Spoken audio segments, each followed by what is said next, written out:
Oi, oi, oi, oi, oi, oi. Oi, oi, oi, oi, oi, oi, oi, oi, oi, oi, oi, oi, oi, oi. How are we doing on this beautiful, beautiful Wednesday? What a beautiful Wednesday. How are we doing today? Yes, yes, the slop is in session. Yes, yes, of course. I was that keen for the slop that I didn't even dry my hair when I got out the shower, so I look like I'm wearing a fucking toupee. Yes, yes. It's Thursday. Ah, you Aussies? You must be like Aussie or Kiwi, right? Yeah, it's Wednesday. Pyro, did you see the SpongeBob by parody? Patrick just got a stroke deal. The SpongeBob AI parody? What? You look very cute today. I can even imagine you in femboy gay porn. Yeah, I'm sure you can. Thank you for ticking anonymous when you made that dono. Will you ever play FIFA? Play FIFA? Honestly, bro, like football never really interested me. Like even as a kid. Like imagine being from the UK and not caring about football. Thank you, Lico, for the 10. Where'd you watch the SpongeBob AI? Apparently it's hilarious. I saw one with SpongeBob. No, Patrick was just saying Walter White's home address. Is it on Twitch? I assume it's on Twitch. It's on YouTube? Hang on.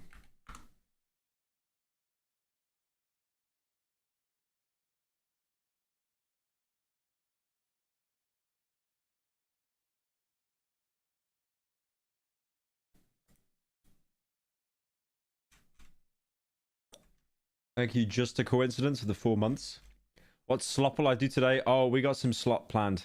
Oh my, we got some slop. Oh wait, here it is. AI generated SpongeBob. A few moments later. Now, I've been doing some So research, this is all and just it turns AI out generated, there's right? this really amazing place in Brazil called the Amazon Rainforest. Amazon Rainforest? That sounds tropical. My friend shared And me a link fold. that might be on Twitch. Not sure. It's like the Seinfeld I generated. Oh, I see. I see. Artist! What are you gonna do about it, Mr. Noodle Arm? Shut up, bro. I got massive arms. I got massive fucking biceps here. Well, actually, the pirate haze are mostly found in the Amazon River and not the rainforest. Who cares? All jungle to me? Blew up my toaster trying to make a piece of toast because apparently tin foil is conductive SMH anyway. I'm trying to find like... Thank you, Zoppaloid, for the 10. I'm trying to find like Wait, what's this one? Hey, Patrick, have you ever done it before? What do you mean? Okay. Fisting each other's There's asses. no... Okay, no. There's no way that was said. That's an edit. That's an edit, right? This video is real. I had to upload this for archival purposes. How do they not blacklist these words? Like, every time you get an AI, it always ends up being completely fucked by the end of it. Do you guys remember when Microsoft started, like, Tay AI?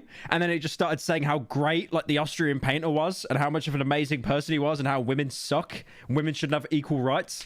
Like, if people have the chance to, like, corrupt an AI, they definitely will. No, I haven't. WH, Finally wait. caught a stream.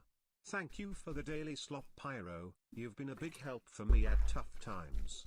Thank you, Zarian, for the 10. Appreciate it, man. Is it weird? No, not at all. It's just a lot of fun. You should give it a try. Okay, they're being a little bit zesty here. Just a little bit. The worst thing is, it hurts me on a personal level, right? Because SpongeBob is voiced by Tom Kenny, and Tom Kenny voiced Spyro the Dragon in, like, all the Spyro games except the very first one. So that's, like, my childhood character talking about being fisted in the ass. Yeah, I think I might. Thanks for the suggestion, SpongeBob. Yeah, I like to imagine how that is pretty much, That is exactly how Patrick would actually respond. That was dangerously accurate. Right, let's see this. A few moments later. Hey, Patrick, have you seen the crazy hobo? What? You know what we should do? You know what we should do? Like, no meme. Just upload these onto TikTok and make it out that these are actual episodes of SpongeBob, and you will trick like all the underages. He's still out there.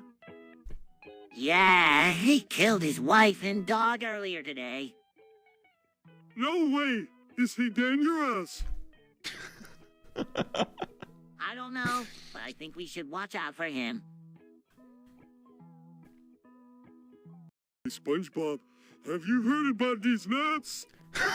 A few moments later. What do you think, Patrick? Should we try weed? Oh, look at the Gary there. Yep. Working as intended. I don't know, SpongeBob. Working as intended there. I mean, it's been banned for so long now. Yeah, but that's only because people aren't educated about it. You've probably heard of people doing crazy things when they're high, like climbing trees or jumping out of windows. I thought that was in the video, but someone just donated with the SpongeBob TTS. A few moments later.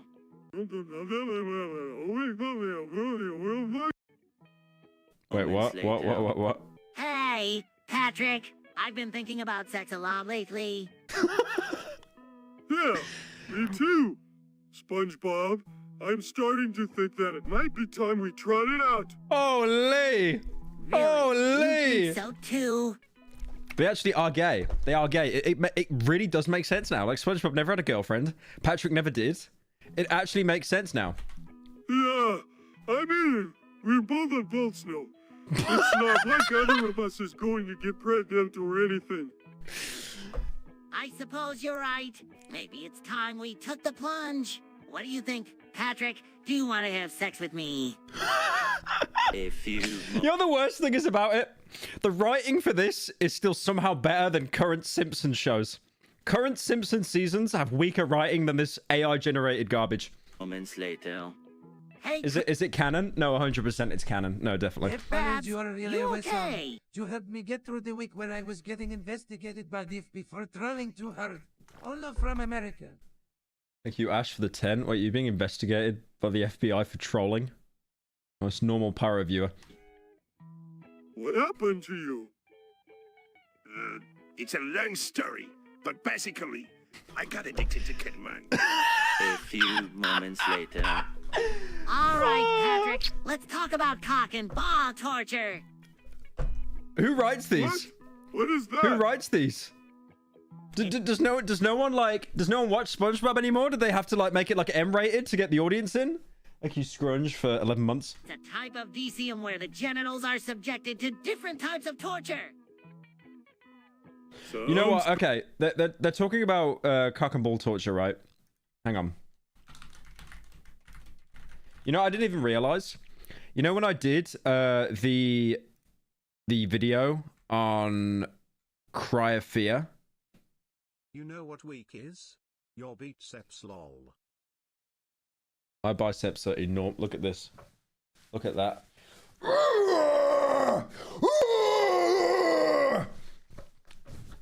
My biceps are enormous. Don't you dare say otherwise. I just have a sleeper build. Yeah, so they were talking about cock and ball torture. Look at this. So this is the flashlight in Cry of Fear, right? The flashlight that you've got. And I didn't even know this, but on the top of it, on the front, Wait the slop video for this. D. it says cock and ball torture.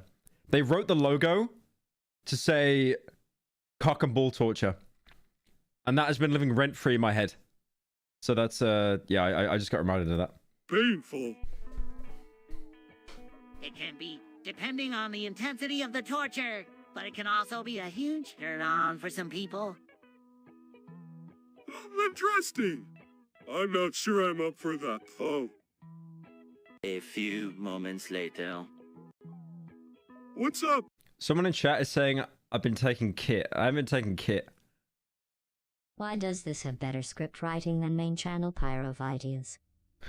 Okay, let's not do that. Let's not do that. Let's not say that about the video I've been working 8 fucking months on. Let's not go there. Let's not go there with the GLaDOS donos. Let's not do that, Ron, donating $10 out of your mum's purse. Let's not go there. Sandy. And What about it? it just seems like it would be so fun. What do you mean, Sandy? You look like a walking She stick. means, But the sad reality, I already wasted $30 on you. My life is sad. Thank you, sad person, for the $10. we could all have some fun together. A threesome. Why is it all about sex, by the way, in SpongeBob? Hello? Why? The last 3 bits have all been about sex. Thank you, High Priestic, for the month. What do you think, Patrick? Is a threesome something you'd be into? Oh, I don't know. Who knows? It might be fun, but I gotta be honest with you guys. I'm not really into girls that much. Okay, he's gay. He's gay. It's actually confirmed. Okay, guys, canon. Patrick is gay. I knew it. Ever since I saw him in the SpongeBob film showing his ass off when he was flying in the air naked, he's gay. He's gay. 100%. It's confirmed now. Canon writing. Plus, Sandy's my friend. I don't want to ruin our friendship by having sex with her. That's just not me. But a threesome with her and you, I could see that being really hot.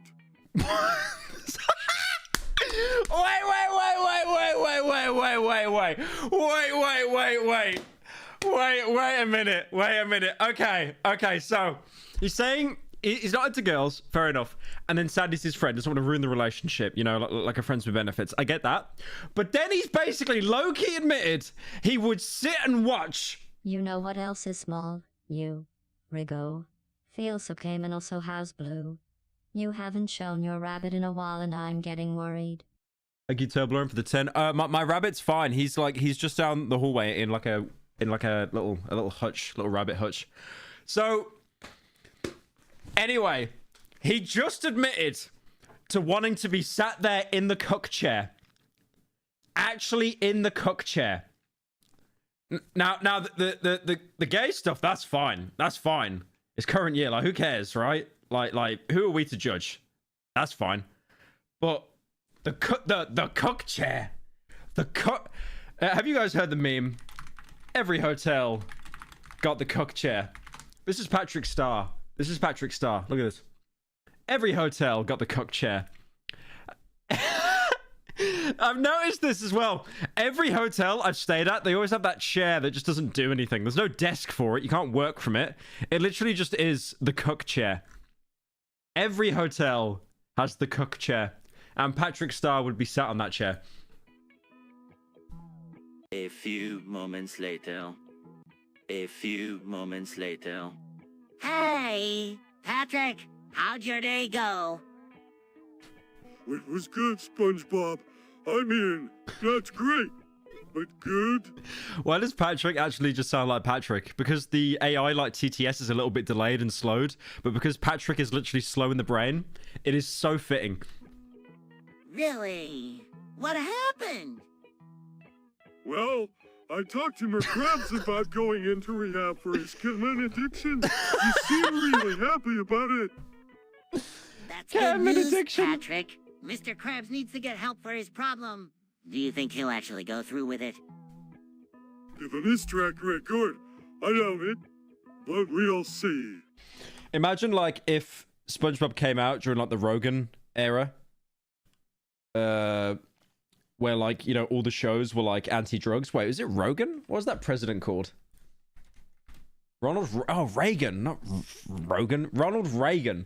When he was like doing all that anti-drug stuff and it was all being pushed in the cartoons. If we got SpongeBob during his presidency, they would actually be talking about Mr. Krabs on ketamine. Hey, Patrick, wanna have sex? Okay. Oh, sure. I'm always up for a good time. Oh, sure. That's fine. Right! Follow me into my bedroom. They're literally in their bedroom. So, are you ready for this? Totally. I've been thinking about this all day. A few we don't even get to see it? What's the point? No. What's going on? What's the point? Like, why live if you can't even see it? That's so pointless. Let me go to the live stream. A few moments later. Hey, Patrick. Let me go to the live stream. But WHY, so much fun. I don't know. It just doesn't appeal. What are they talking about again? A few moments Are they later. talking about sex again? I can't believe it. Patrick, we're cancelled. What do you mean? We're cancelled. They talk about gay Mr. sex the whole Krabs time. just came in and said that we're being taken off the air. Oh no, this is terrible. We've been on the air for how many years? After a week of being an impatient Tiananmen wishing to kill Square myself. tipped $5. Been a hard month for me. Always loved your slop, and appreciate your content very much. Actually does help me. Wish you well. Release was that yesterday after a week of being patient wishing to kill myself. Been a hard month. Oh, thank you, Shifty Eyes for the 10. No, I appreciate it. Hopefully you're doing better, man. The best strat, if you want to get your brain out of a shit place, is just to distract yourself. People say that that's such a bad thing, like you're avoiding the problem, but honestly, it just all you're doing is distracting yourself until you get a bit more like serotonin or dopamine in your brain, and then you can deal with things differently. But yeah, I appreciate it, man. Thank you.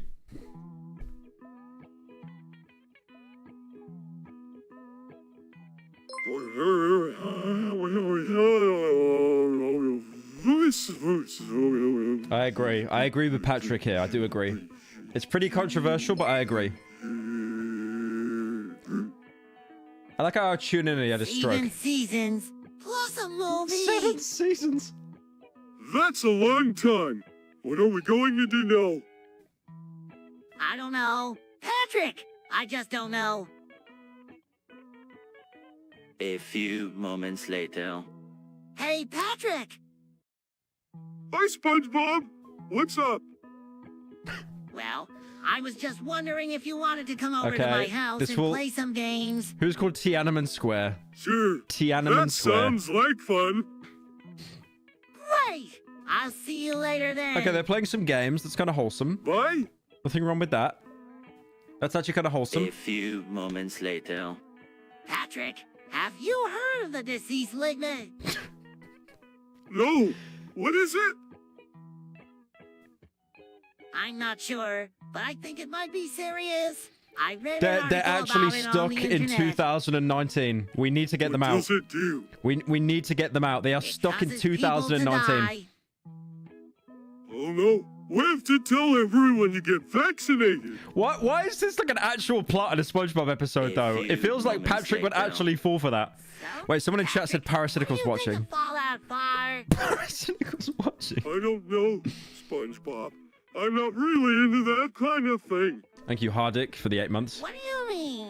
It's one of the most popular video games ever. Like, he's got the GameCube controller. I know, but I just don't really care for it. Is mayonnaise an instrument? Why so much? Should we just go to like the most recent, like live? Let's have a look. Have a look what they got. I have to refresh.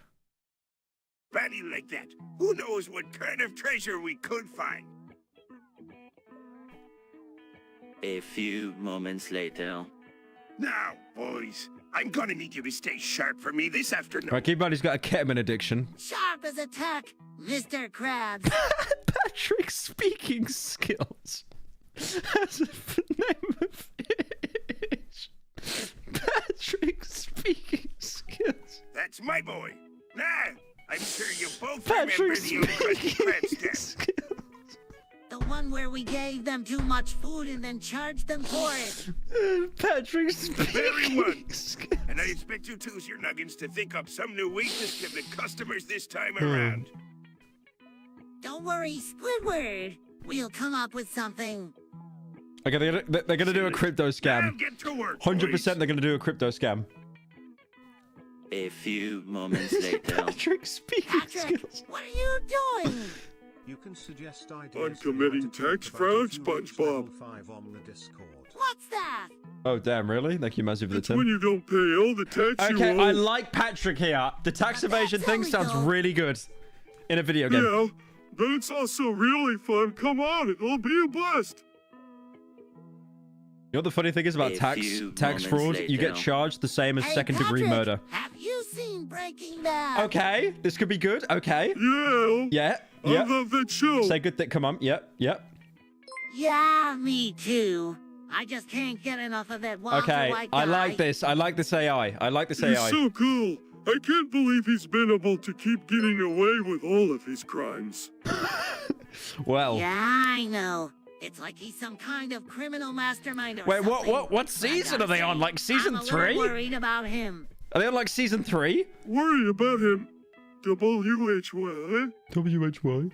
Well, it seems to me like he's getting a little bit out of control. He's been doing all these terrible things and he seems to be enjoying it too much. I'm worried that he might end up going too far and SpongeBob getting needs to himself do into video. trouble. SpongeBob needs to do video essays. He's analyzing Walter White's character. He knows what he's doing. He seems like a pretty smart guy. Yeah, you're probably right. But still, I can't help but worry about him. That's amazing. He's actually predicting Walter White's downfall.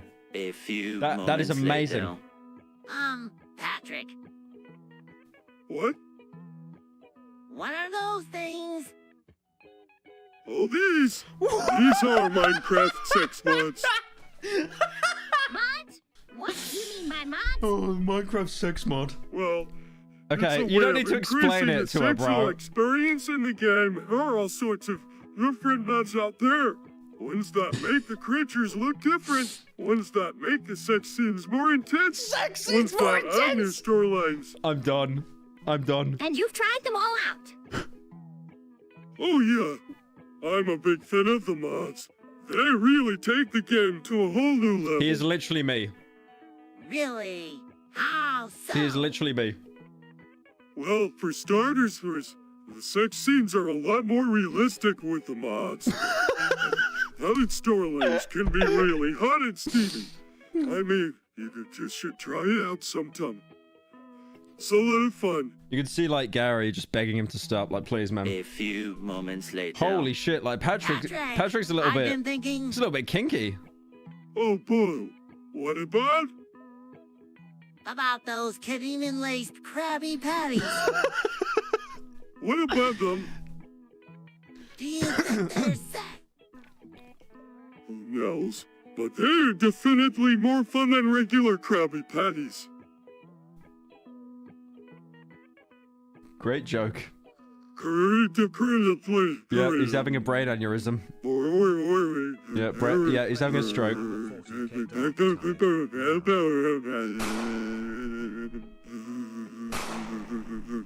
He's having a stroke, and there's just like Detroit gunshots in the background from the dono.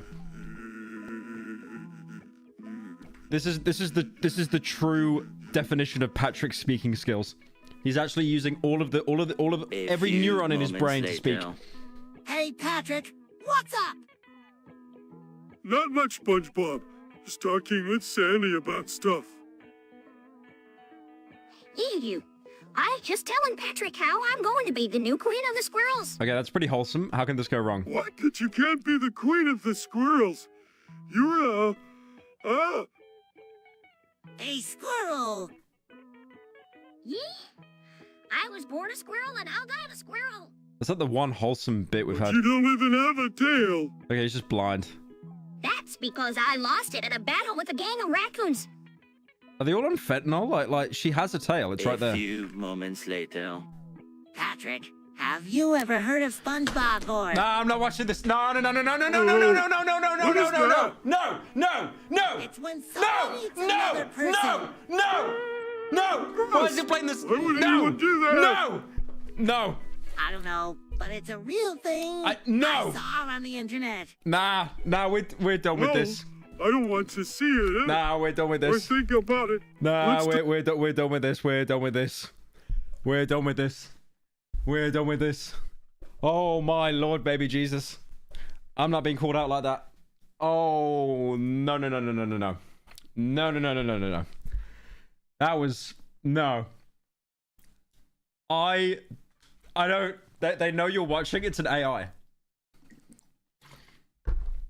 Oh, that was something. That was definitely something. That was definitely something. Nothing happened on June 4th, 1989. Pyro, you are literally like one of the 4 good British people in the entire world. Can I get a trans rights? And I think... Hell yeah, trans rights. Thank you, balls, the 10. Belch. Hey Pyro, I'm stone watching Drive right now. God, Ryan Gosling is literally me. Ryan Gosling is... No, Ryan Gosling's me. Ryan Gosling is actually me though, for real. No, I just... Okay, all right. I want to get on to something else now. That was the May 31st incident. Yeah, there's an incident every fucking week at this point. I wanted to watch this because it keeps coming up in my recommended. I'm not sure what it's about, but one of you in chat was suggesting that I watch this guy, Whistling Diesel. He apparently just makes and buys these insane vehicles and just runs them over shit. You know, like his views are insane. Like, goddamn. Make a slop for it? Yeah, no, I will. That was funny. That was funny. Yeah, he just like, laws don't apply to me. I own a tank. It's just like, you know, classic American. I get big thing and then I run it over. But he's made a video called "When You Don't Back Down Like the Government Expects You to." So true. I just want to start this off by first saying I would much rather be making a fun piece of entertainment for everyone right now. But the court system has forced my hand. I don't really have a choice, and I feel like the I hate to admit it, I've never watched this guy, by the way. Never watched him. I have no idea who he is. But, like, his background reminds me a lot of Liver King. It's that same kind of energy. You've got the dollar bills for some reason. You've got the SMG there. You've got the grenades. You've got the Claymore. I hope he's turned that off. I hope that's not a real Claymore. general public should know about what is going on in the DeKalb County, Tennessee court system right now. That being said, about 2 years ago, I caught a man stealing from me. I went to his house. I got the police to get a search warrant within 10 minutes, and I forgave him for stealing thousands of dollars in priceless items from me as his wife stood there crying, and I showed him mercy for stealing 20 things from me. And I think it's very ironic that a person that is stolen is not... Sorry, I'm not sure the context of the situation. I'll watch the video in a second, but like him just saying like, I showed mercy. I showed mercy to you. He's talking like he's a Far Cry villain. Does anyone remember in a... Okay, here's a bit of a throwback. Video game reference. You guys remember Far Cry 3 multiplayer? I never talked about it in my Far Cry video, but like in the Far Cry 3 multiplayer, whenever you were on the winning team and you were the MVP, you had a choice of whether to execute or to show mercy to the other team's MVP. I'll see if I can find an example. But it was a really genius feature, and I wish more games did it. Hang on. It was like kill or it was mercy. I'll show you. But yeah, so your MVP, you as the MVP on the winning team would basically choose what you did with the MVP of the losing team. You think you can hurt me? You have to try harder than that. Come on! You even trying? Beat the fucker! Oh! So that's like the opening one. But the more XP you got and the more finishes or mercy you unlocked, they got more and more ridiculous. So let's look at like let's look at one like near the end, like end game mercy. All right, it's time to show me what you got. Okay. All right. Go.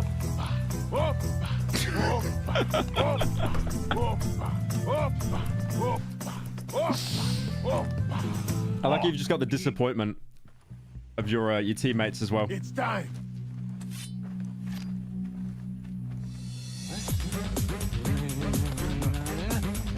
It's so stupid. It's so stupid. I'm trying to see what else they've got for I'm trying to see what they've got for oh yeah, there was like one where you fan them or something. That's right. Like imagine, man. Imagine barely clutching and then doing like mercy as well. I'm trying to see what the worst one was for you've got, hang on. Oh, this might be, is this it here? Yeah.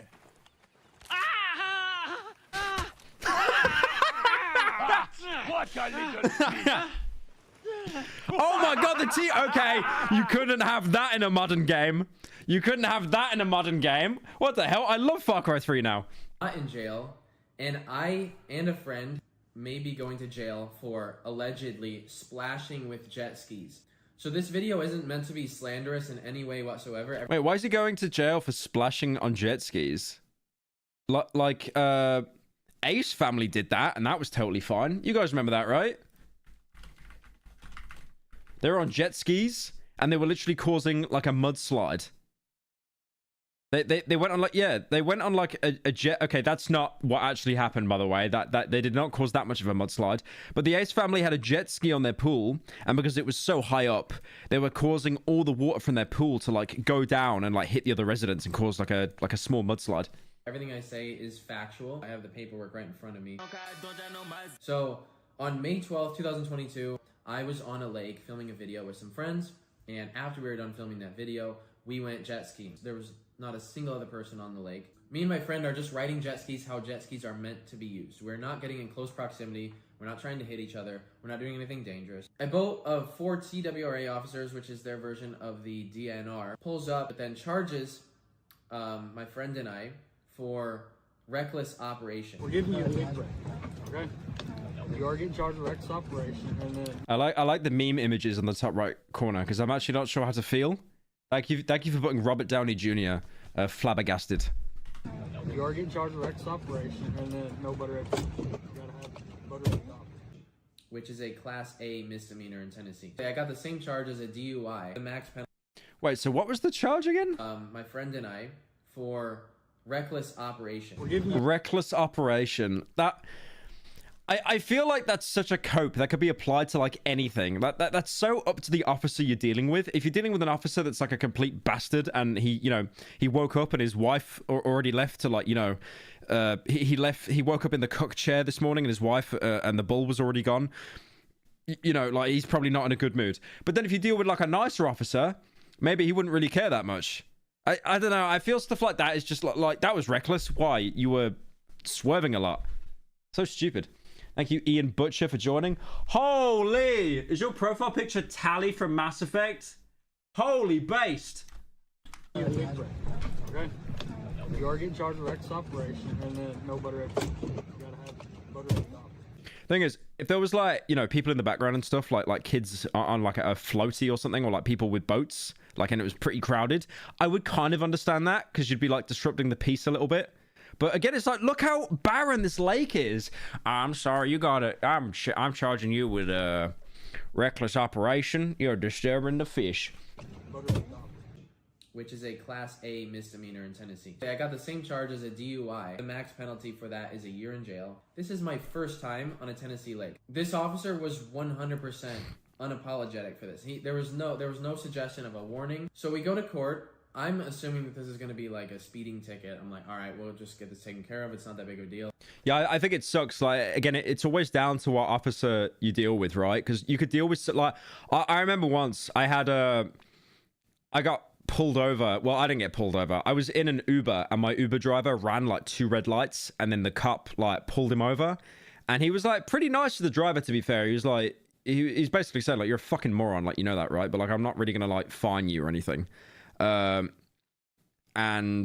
I was chatting with the guy and he was pretty friendly, but then you get some police and like they literally, the only other person I can compare them to is a nightclub bouncer. Like they want the argument, they want you to escalate it. They almost like kind of like bait you and goad you, and they're just so like passive aggressive and petty. A year later, I am still going to court over thank you, Spiky, for joining. Splashing with a jet ski, and this is what started what I'm about to talk about. The DA, which is the district attorney in charge of prosecuting everyone for the county. He's the one that presses cases and decides which ones are worth their time and what's not.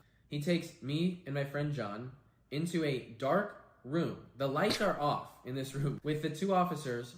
He took him into the back rooms. No, not the back rooms. Down at the table across from us. And I remember this so vividly because I could not believe it when I was hearing it. He said, I don't do this often, but I'm going to offer you guys a deal.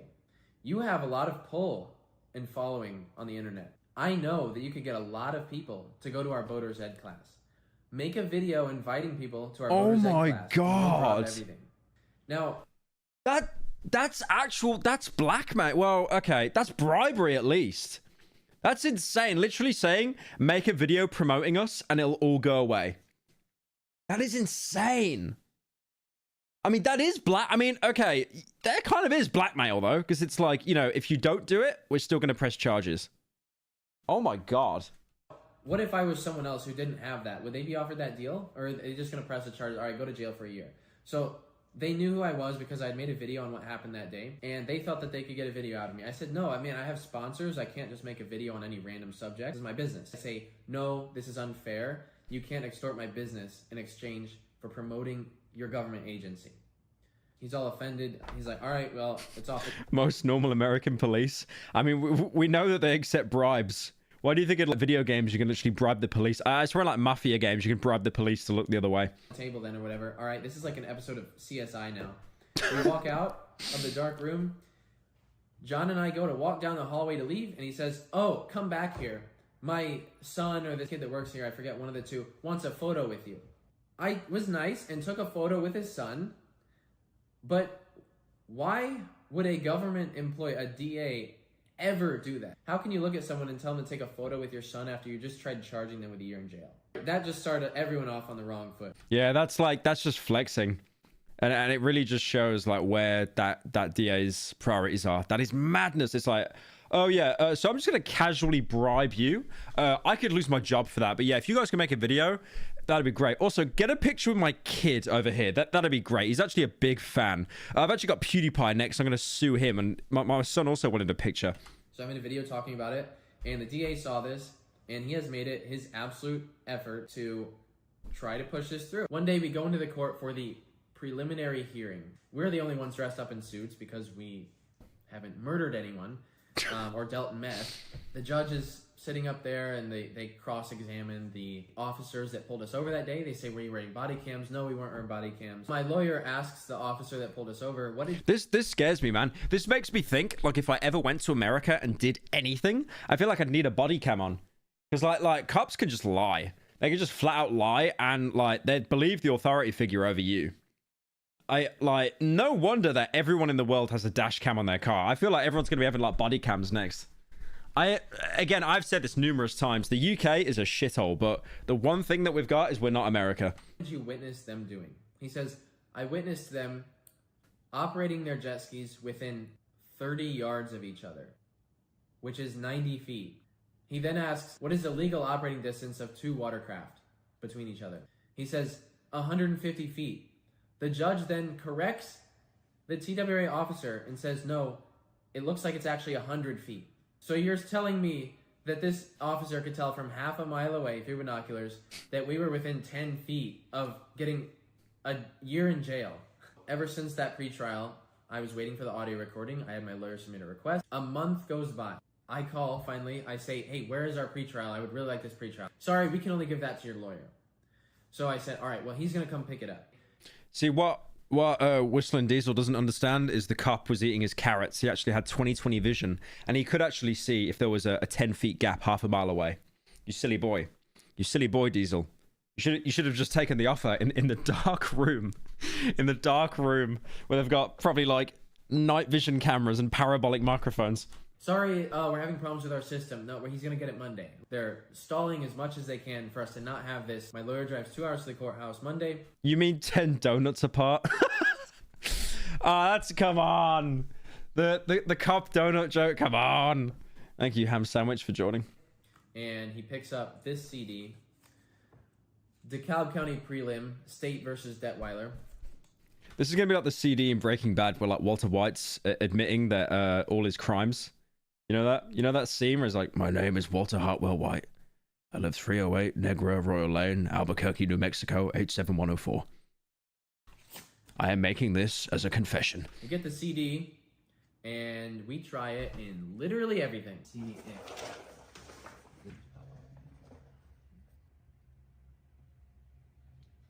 There's nothing. It's a blank CD. Yeah, it would be here. They gave him a virus! But what I can't... Just the one file on it is like free Harry Potter film 1080p. Can't understand is why the CD's blank. They say, oh, we've been having some trouble with our system lately. Okay, well, their system can only burn CDs apparently. I want audio of this pretrial. This literally explains my innocence. My lawyer sends me this letter that he got from the judge. This is so funny. I'm sending you a copy of the audio recording from the preliminary hearing held on February 21st, 2023.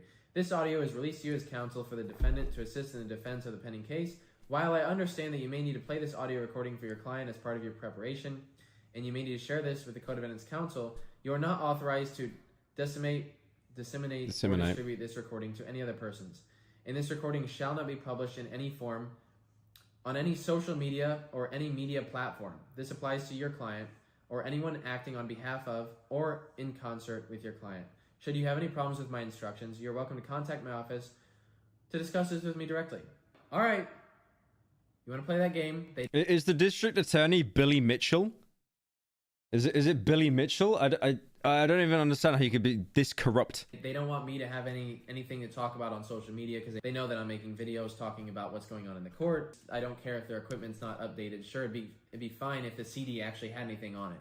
But what's up with the games? Like, I don't get that. And they also send me the letter that says I can't have the pretrial when any other person in any other case would get the pretrial. The poor other kid. Imagine losing out like on a pretrial as a YouTuber over like a 10-foot gap on a jet ski. And then you've got some guy like some meth head who's on like heroin and fentanyl. He just walks past you like, yeah, I'm just here for my pre-trial, my pre-hearing. It's fine. Hey Pyro, could you repeat the words you spoke 30 minutes ago? I need something for my script so I can feed my piggies. No, Charlie. No, Charlie. I'm not giving you anything. You have enough money. You have enough money. Kid that's in on this with me is kind of at my mercy because they won't drop it for him. So as long as I don't back down, this other kid faces the same charges as me. So any other person would not be able to afford the legal fees to take something this far, especially with a good lawyer. Let's just say I've hired someone to help take care of this because I would like to. Let's just say that all this could be resolved very quickly, I feel like. So I am now in. Honestly, what this guy should have done is, I know I shouldn't be cracking jokes at this. He should have got a sponsor on this video. Imagine. He's got like 4 million views, which is really good. Like how much money is he going to get back off this video? Probably about like, let's say maybe 20k if he did like mid-rolls every couple seconds, maybe. And then if he got like a sponsor for it, which he could probably get like 50k for because it's such a well done video, he could actually pay for his lawyer. He could pay for his lawyer entirely. I know that sounds really like insensitive. I'm just kind of seeing it from a financial. Just over 70. Yeah, sponsored by Ridge Wallet. Imagine it's just sponsored by Claymore. It's just like got the Claymore, the laser sets up. $5,000 in legal fees for this. I'm paying for myself. He paused to look at the view count, considering what Pyro's saying. Wait, what did he? So I am now in. He's like, oh shit, 4 mil. Fuck, I could have got NordVPN on this. I could have got Raid Shadow Legends. He's like, 4 mil. Hang on a minute. 4 mil? 4 fucking mil? Why not sponsor this? Just over $75,000 in legal fees for this. I'm paying for myself and this other kid to help defend him because he literally operates a cattle farming business. Like really, you picked the absolute worst possible person to fuck with because I don't put up with this, and I see it happen all the time. I'm happy you censored the word fuck there. That's really good because there is too much profanity on YouTube. And he also still has the alcohol, the gun, the grenades, the claymore, the shell cartridges. Just doesn't make any sense. You know the worst thing is as well, that anecdote he was talking about being taken into like a dark room and being interrogated like it was Sam Fisher from Splinter Cell. I don't think he's even going to be able to use that in court because there's no proof of it. There is no proof of that even happening whatsoever. So you can say that on a YouTube video, but that's just not that's not going to weigh in court at all.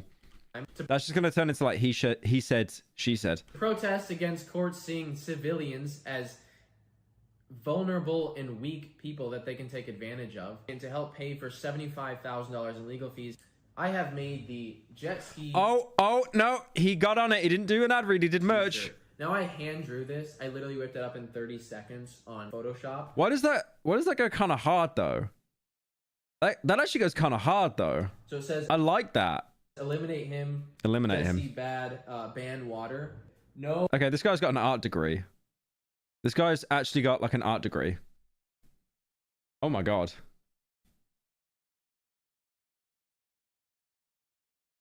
Okay. This guy actually has an art degree. Hang on a minute. I'm going to screenshot that.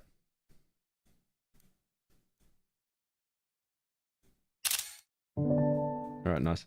H2O. Jail citizens with boats. Here's my plan. If I could just get 5,000 people to buy this shirt, that's enough to take this to the Supreme Court. So that everyone can afford this shirt, I made it cheaper than all the others. And it's now on monstermax.com. This is not real money, in case people think I'm just rolling in the dough. I spent more time on this t-shirt than the DeKalb County Courthouse spends on professionally putting together a court case. Anyways, this is just to help to pay for the court fees. I'm going to mention this to my lawyer. Hopefully we can get some live media coverage for the next court case. There was furry inflation in the recent screenshots. No, there wasn't. Oh, fuck. Okay. Because I think that'd be really entertaining since they tried hiding the prelim trial from everyone. I think it'd be really entertaining if everyone got to see it happen in real time. That's insane, though. He's going to sell out of that as well. He's definitely going to sell out. All funds will go to legal fees. That's genius. I really like that. Surely he sold out. Let's have a little look.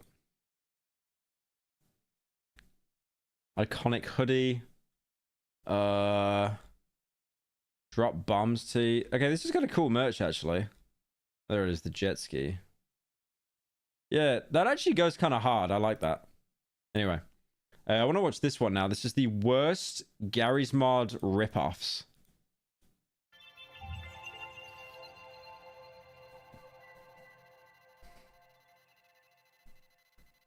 When something is good, people tend to copy it. That's a concept that stretches to just about any community or niche that you can think of. Music is copied. Fashion is copied. Art is copied. So it only makes sense. Did you guys hear about that music case actually with who's the ginger guy? What's his name? The guy with the funny eyes. He's got like really lazy eyes, like worse than me. What's his name? Ginger music guy. This guy, what's his name? What's his name? Fuck me, what's his name? What's his fucking... I'm not... Ed Sheeran. I'm not clicking on your little gay article. Yeah, Ed Sheeran actually was in a court case over, like, hey, music... Pyro, you should be more careful with what you share on stream, cause your recent screenshots had some interesting furry art. Cheers. Thank you, Ecto, for the 10. Yeah, we know, buddy. We know. Yeah. So he got involved in a court case where it was like someone claimed that he stole their music, and then he had to like play a guitar in the courtroom or something. It was just embarrassing. It was such an awkward case. I can't show any of it because it wasn't actually like televised or recorded or filmed or anything like that. But he basically said at one point like, "Oh, if I lose this case, I'm going to quit music forever." And surprise, surprise, he did not lose the case. Instead, in the volatile world of video games, copycats are pretty much going to be guaranteed. We've seen big culture. It makes a good point though, because like, look at me, right? I moved over to like daily videos, and then Critical started copying me. So it really does go to show like everyone just starts copying each other. It's insane. Truly relevant titles like Grand Theft Auto, Call of Duty, Minecraft, and Halo. 20k bitrate with the chair X pawn, bro. What the hell? Thank you, Anonymous, for the 10. I don't know what you're talking about. Halo becomes so popular that the rest of the gaming industry can't help but try their hand in making their own versions of those winning formulas. The games that come out of this phenomenon are called clones, or knockoffs, or rip-offs, whatever you want to call them. And as negative as that connotation may sound, they're really not all that bad. Some video game clones, while derivative, are actually pretty good by their own merit. That's Infiniminer, by the way. That was the game that Minecraft was based off. Like, without Infiniminer, Minecraft just flat out would not exist. A lot of them even end up surpassing the games that they are originally knocking off. Oh, that game was really fun, the one with the portals. There's one video game that, despite being culturally relevant, pretty simple to understand. Are you planning on watching Alt Shift X's video on All Tomorrows today, or are you saving it for a later date? Thanks for the amazing slop. Thank you, Give Me Butter for the 10. I could watch it this stream, but I'll probably save it for another time, I think. And most importantly, old, remains an anomaly, as despite meeting all the criteria for when a video game usually gets copied, it still has yet to be cloned in a proper manner. That video game is Garry's Mod. Gay Mod?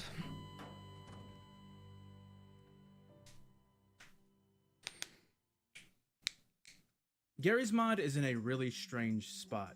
It's undeniably very popular, has had a huge impact on the internet, and is cobbled together with sticks and masking. I like how people just always default to using Das Bullshit. Is that Das Bullshit or was it Icton? Oh, there was so many people back then. And is cobbled together with sticks and masking tape. But despite all that, there really aren't any competitors or clones of Garry's Mod. What's that gun called in Gary's mod? Gmod, is it called the prop gun? That's right. There was someone on Etsy and wait, hang on. There was someone on Etsy and they were selling a prop gun that actually had like a screen on it and stuff. It looks so fucking cool. I mean, that's pretty cool. But someone had like an actual functional screen on it. The tool gun, I think it's called. Oh, tool gun. It's called the tool gun. But there it is. That looks so cool, bro. Like, come on. Oh my god. Look at that shit. That is so cool. I would love that. I would pay $1 for that. Man. That is actual sex. I love that. And it's like the stock Windows XP like layouts. That's so cool. I love that. If someone asked you to name Minecraft clones, you'd probably be able to rattle off a few pretty quickly. But when it comes to Gary's mod, the only clones that it has are so bad, miss the mark so much, and are usually so janky that it's almost not even fair to make fun of them. I feel, does it even have any clones? I know that Sandbox is a clone. Well, it's not even really a clone, is it? It's a sequel. So today we're gonna make fun of him. Yeah. Have you ever looked at Gmod and gone, wow? His transition slides are really nice. I like them. Steam and possibly a Bitcoin miner. If you have, you are A, very, very weird, and B, very, very lucky, because that's exactly what Mod and Play is. Mod and Play is an Unreal Engine 4 ripoff of Gary's mod that's on Steam. It's a Russian-made game that lists pretty much no information about itself or its developer anywhere online. As far as I can tell, this game was made pretty much... As soon as I heard it was Russian, it was over. It was actually over. Just an atomic heart moment. Much to just trick people into spending $3 on it, but it actually unintentionally delivers a product that's kind of worth... I hate to admit it, right? I really hate to admit this because it is such a shit argument. You know when people say like, old good, new bad? It kind of is the case. With Gary's mod, it's almost been cemented because it's been around for so long. It is cemented as nostalgia. And if you can cement something as nostalgia, you have so much brand loyalty there that it is so hard to actually pull someone away. Like this looks like slop, but you could set up the exact same thing in Gary's mod and be like, oh, it's the G-Man, it's Dr. Kleiner, oh, soul. The process. By default, what you get in Mod and Play amounts to basically nothing.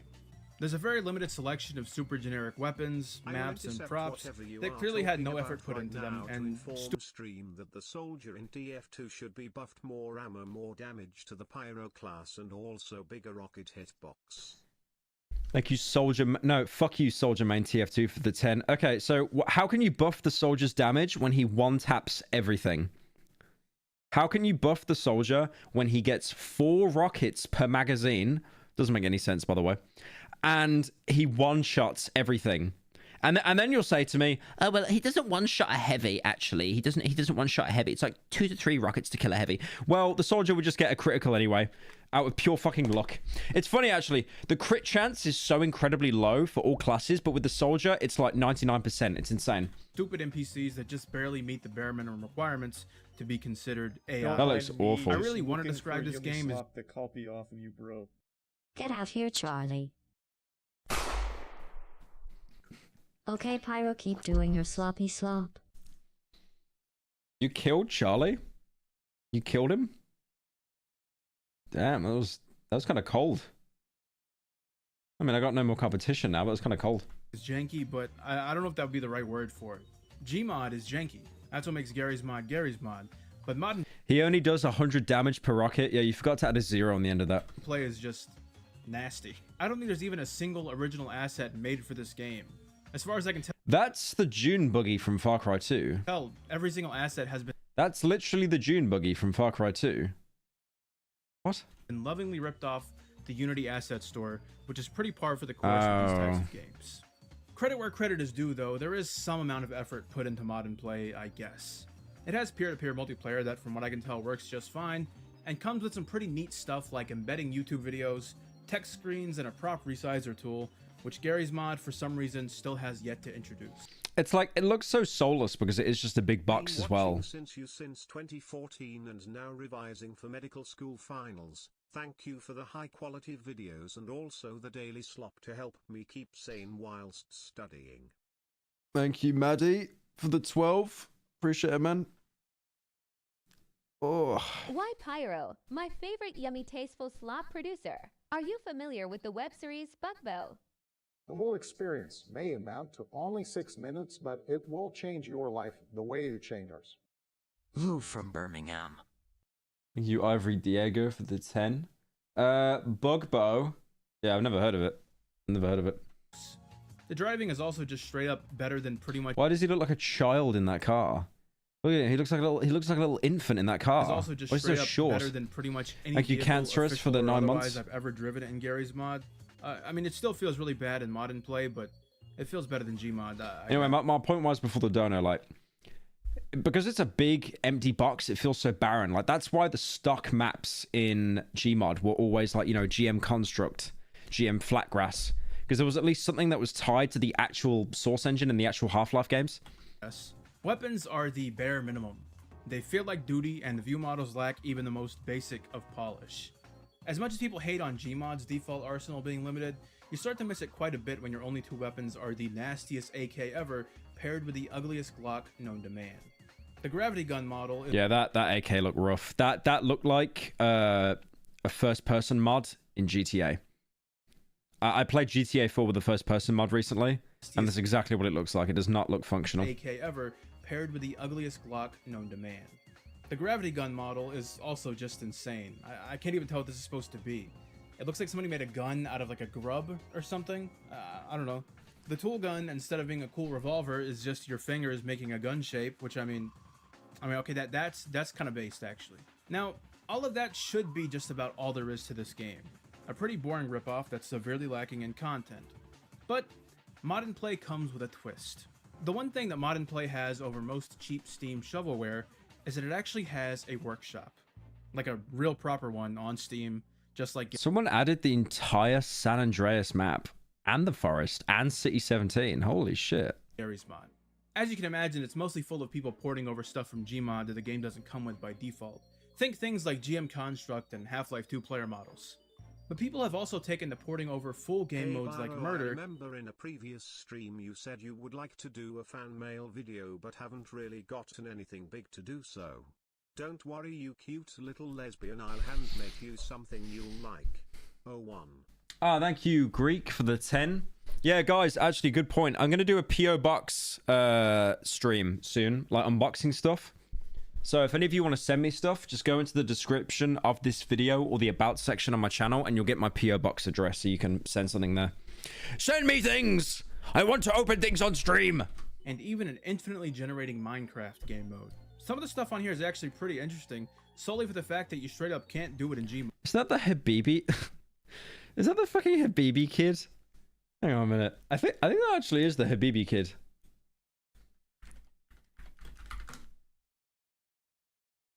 Wait. Habibi. Hamoud. Hamoud. It literally is. It is. Habibi, Hamoud. Hamoud, Yeah. Habibi. Hamoud, Yeah. Habibi, Hamoud. Hamoud, Habibi. Hamoud. حمود قوم اقعد من النوم قوم اقعد من النوم قوم اقعد من النوم يا أحمد حمادي. Nice. The Unreal Engine has no map size limits, which means you can drive around with your friends on the entire Grand Theft Auto San Andreas map. And also Dr. Kleiner is there. Hamoud. So that's cool. Hamoud. GM Construct is here, of course, lovingly ported over from Source to Unreal. And while there's not a lot to comment on regarding this map, whoever ported it included a secret room and a screenshot of them actually developing the map in the Unreal editor, which I think is pretty hilarious and lends a touch of soul to this otherwise soulless game. It is kind of interesting to see things that are uniquely Source engine get ported over to a brand new top-of-the-line engine, even if the end result is usually pretty gross. It's also funny to— because the textures just wouldn't be upscaled either. They just look so grubby. And that actually fits in the Source engine, but like in how shiny the Unreal Engine is, it just doesn't look good. See that the second everything just looks glossy now. It doesn't look better, just like gloss. you make a Gmod clone with workshop support, it'll inevitably just get flooded with cool Gary's mod stuff in favor of whatever generic assets you shipped it with. All in all, I guess there is some sort of potential in Mod & Play thanks to its workshop support. It'll never, ever in a million years compete with Gary's mod, but there's at least an hour or two of fun to be had, and it's $3, so I don't care. Yeah, you can't really hate on $3, but like again, why even touch it? Mod & Play was a low-effort asset flip that ended up being kind of okay. Modiverse is a high-effort project that ended up... That's because of PBR materials. I have no idea what that means. I have no idea. I know you do like game dev and stuff, so you'd actually know though. But yeah, I'm not sure. 3 stones with 1 bird. 3 streams with 1 slop. Sucking bad. I don't even know where to start with this game, man. The menu is insanely complicated, doesn't make any sense, and by default, the game has 0 assets in it at all. All of the official assets have to be downloaded from the workshop, which is insane, just for the record. So everyone's clear, that is insane. So it's basically, it's PS5. So this is a PS5 game. It has no games. You literally need to download other people's work to play it. That is the closest thing to a PS5 on Steam I've ever seen in my life. That is insane. Imagine having to download Dr. Kleiner from the Gmod workshop. That would be weird. The lighting and stuff isn't bad, I guess, and looks pretty par for the course, but all the models and weapons and everything really are animated poorly and just don't... Oh, that looks awful. That looks... Look at that text. It's so stretched, like, vertically as well. It's so, like, narrow. Par for the course, but all the models and weapons and everything really are animated poorly and just don't look good. Which, to be fair, they wouldn't be interesting looking even if they were well made, so I guess it doesn't matter that much. Dude, that looks like Splatoon. What the hell have they done? That looks so bad. That might actually be Splatoon. Is that Splatoon? It might actually be. My point is, it looks like shit. It looks like something on the Nintendo Switch. By default, the player models you get are a generic soldier guy, a bunch of variations of generic sci-fi warrior, and also a wolf. Hey man, those are obviously the Power Rangers. Come on. Have a bit of culture, man. Variations of generic sci-fi warrior, and also a wolf for some reason. I don't know. The weapons look like they've been ripped out of a mobile game, and the view models are god-awful and nasty to look at. If you shoot an automatic weapon at all and then switch to a pistol, the automatic weapon will continue to fire forever and ever until it runs out of ammo, and you can't stop it. This is a retail product on Steam, by the way, just so you know. There are so many problems with Modiverse that it's hard to even list them all off. First off, putting the official assets on the workshop means I don't know what the hell is official and what is not. So when I judge... Wait. Let's see what they got. They got business. Okay, let's see the characters they got here that are rival the Half-Life 2 cast. You've got large video wall, business Jack, Manuel dancing, Dennis. Why does Dennis look like the CIA guy? Hang on. Why does Dennis look like the CIA guy? That's actually...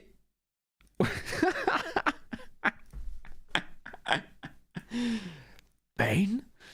You've got Dowd, John. Great picture of John there. Very good full picture, so you can actually see what John looks like in the preview.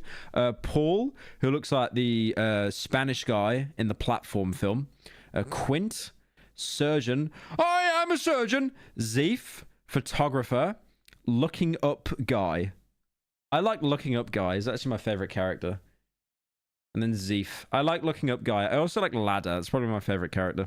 Means I don't know what the hell is official and what is not. So when I judge the quality of the game, I have to judge literally everything. This game, despite being more earnest than basically any other game on this list, also manages to somehow be the worst one. According to some Steam reviews, this game was meant to be a competitor to Pavlov VR, which is hilarious to even think about. Apparently the guy behind the game was meant to be a competitor to What is going on, Pavlov bro? VR, which is hilarious to even I thought that was Jason Brody from Far Cry for a second. I was shitting myself. think about. Apparently the guy behind Modiverse is the guy responsible for porting Call of Duty Zombies to Pavlov, which sucks because those maps are really cool, and this is doo-doo. Well, that's because they're not his maps. All he did was like port it over. He didn't come up with the map design of like Shino Numa. I really do wish I could rip on this game in a deep, intricate way, but the truth is there's just nothing here, and it sucks. There's pretty much nothing redeemable about the whole experience, except these props that are straight up just like real scans of real human people.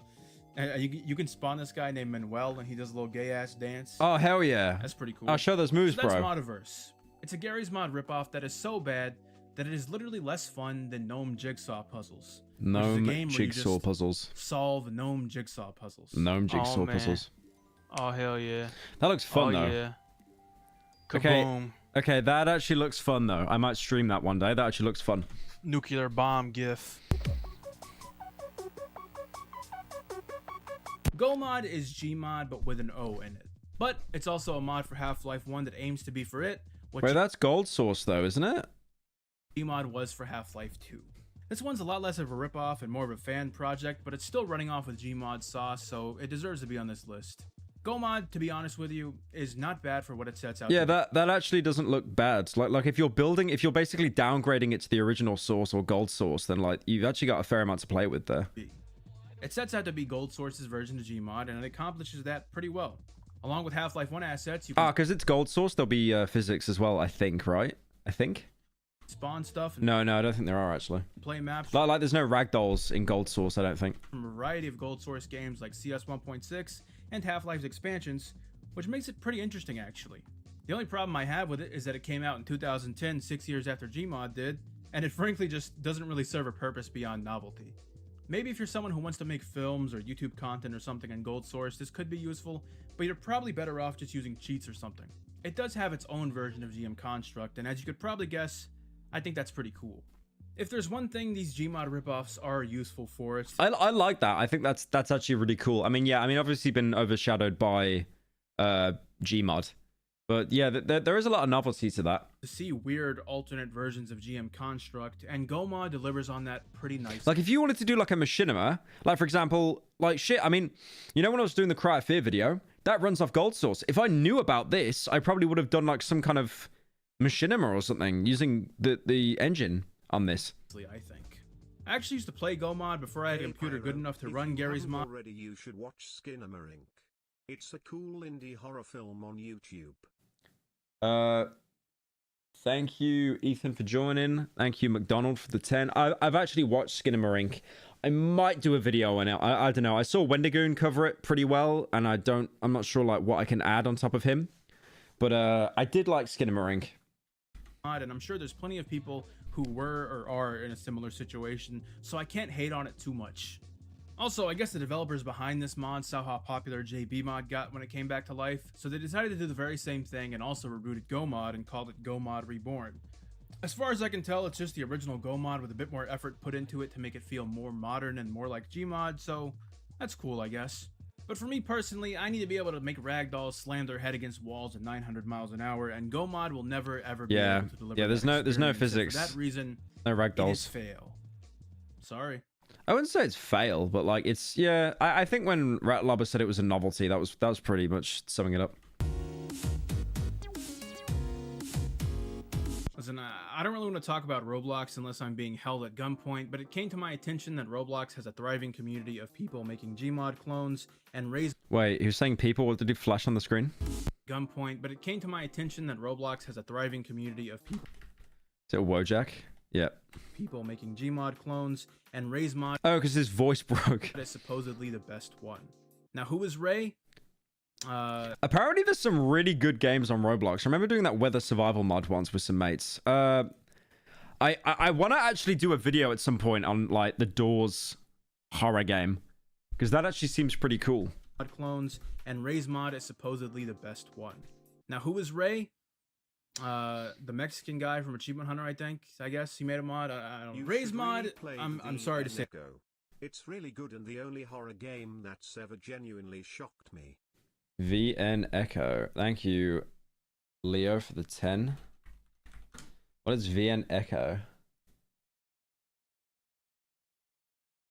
Okay. What the fuck is this? What? Okay. Fuck you. Fuck you. Link me some furry shit on stream. Say this, I apologize in advance. It's actually surprisingly bastard. If not for the gameplay, just by virtue of being free and being able to run on probably a literal potato, it's something. It has its own spawn menu, lets you play with Half-Life 2 weapons, has a weird system for mounting add-ons, and as much as it makes me very mad, the driving in this game also feels better than most Gary's mod vehicles. Sorry. I'm not the biggest Roblox fan in the world, but the fact that Ray's mod opts to use Robloxified versions Robloxified versions of Half-Life 2 NPCs for their spawn menu is actually kind of charming. It's one thing to just port over the NPCs and give them nasty, gross AI, but it's another thing to actually put some effort into the presentation of the game like this. I like that. If you're looking for an exact replica of the default Gary's Mod sandbox experience, this game comes pretty damn close. I mean, it still feels bad, don't get me wrong. Roblox movement is just complete and utter garbage, and the physics are bare minimum, nothing. But at least it's something, right? It's got Mario. I like Mario. I like can imagine Mario. being a little booger eater who can't afford Gary's mod, and I guess Ray's mod would be a pretty acceptable alternative if I couldn't play Gmod.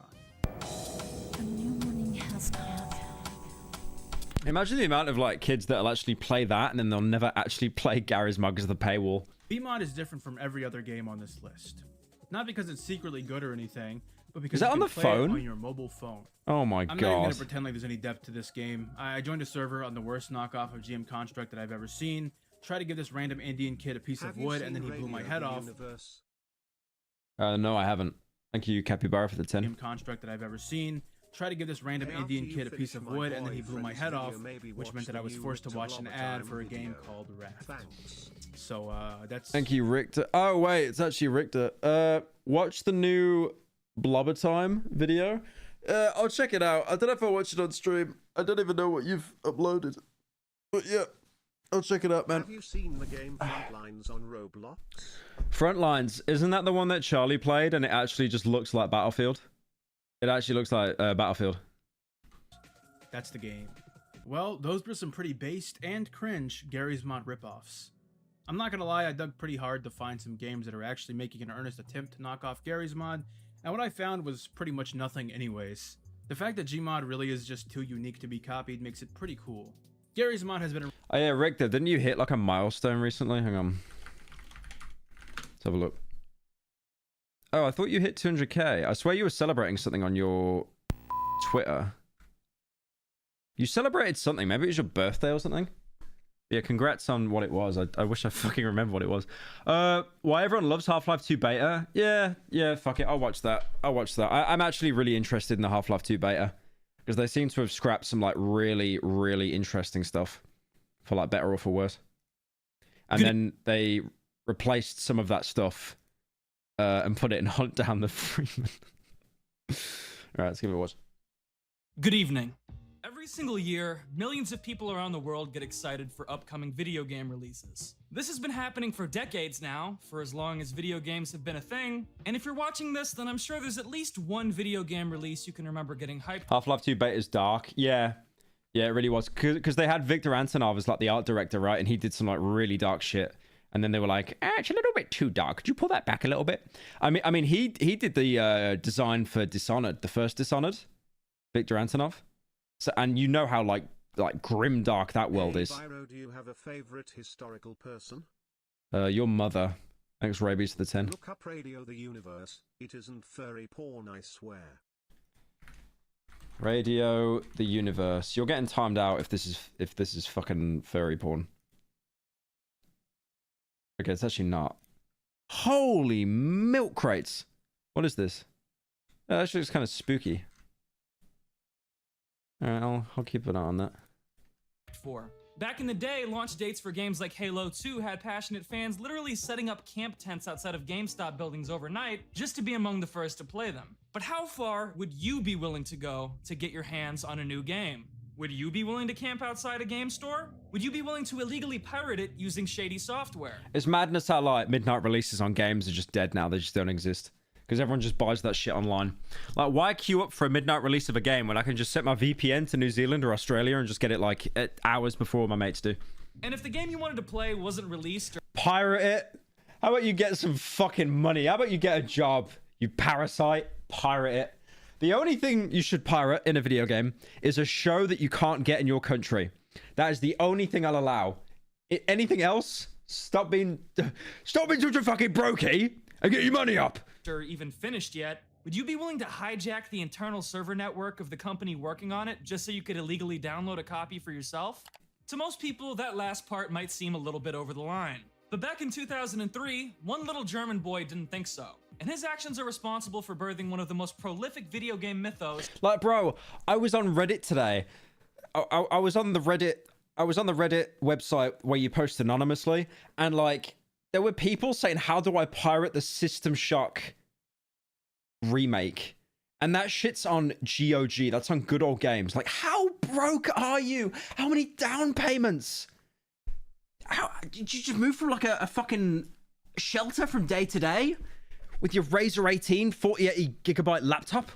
And one of the longest running, most dedicated gaming communities. How do I pirate a game for $2, guys? On the entire internet. Today, I'm going to explain why people are so fascinated by the Half-Life 2 beta. Now, what is the Half-Life 2 beta? Well, as you probably know, the term beta is used— too late, but I actually currently work in Liz Holmes Therena's building. It's crazy modern in her old office, which is now a conference room, has insanely thick bulletproof glass all around the outside. Thank you, Apex, the 10. If you guys don't know this guy, Apex, he keeps donating LARPing as a Cruelty Squad character. It's genius.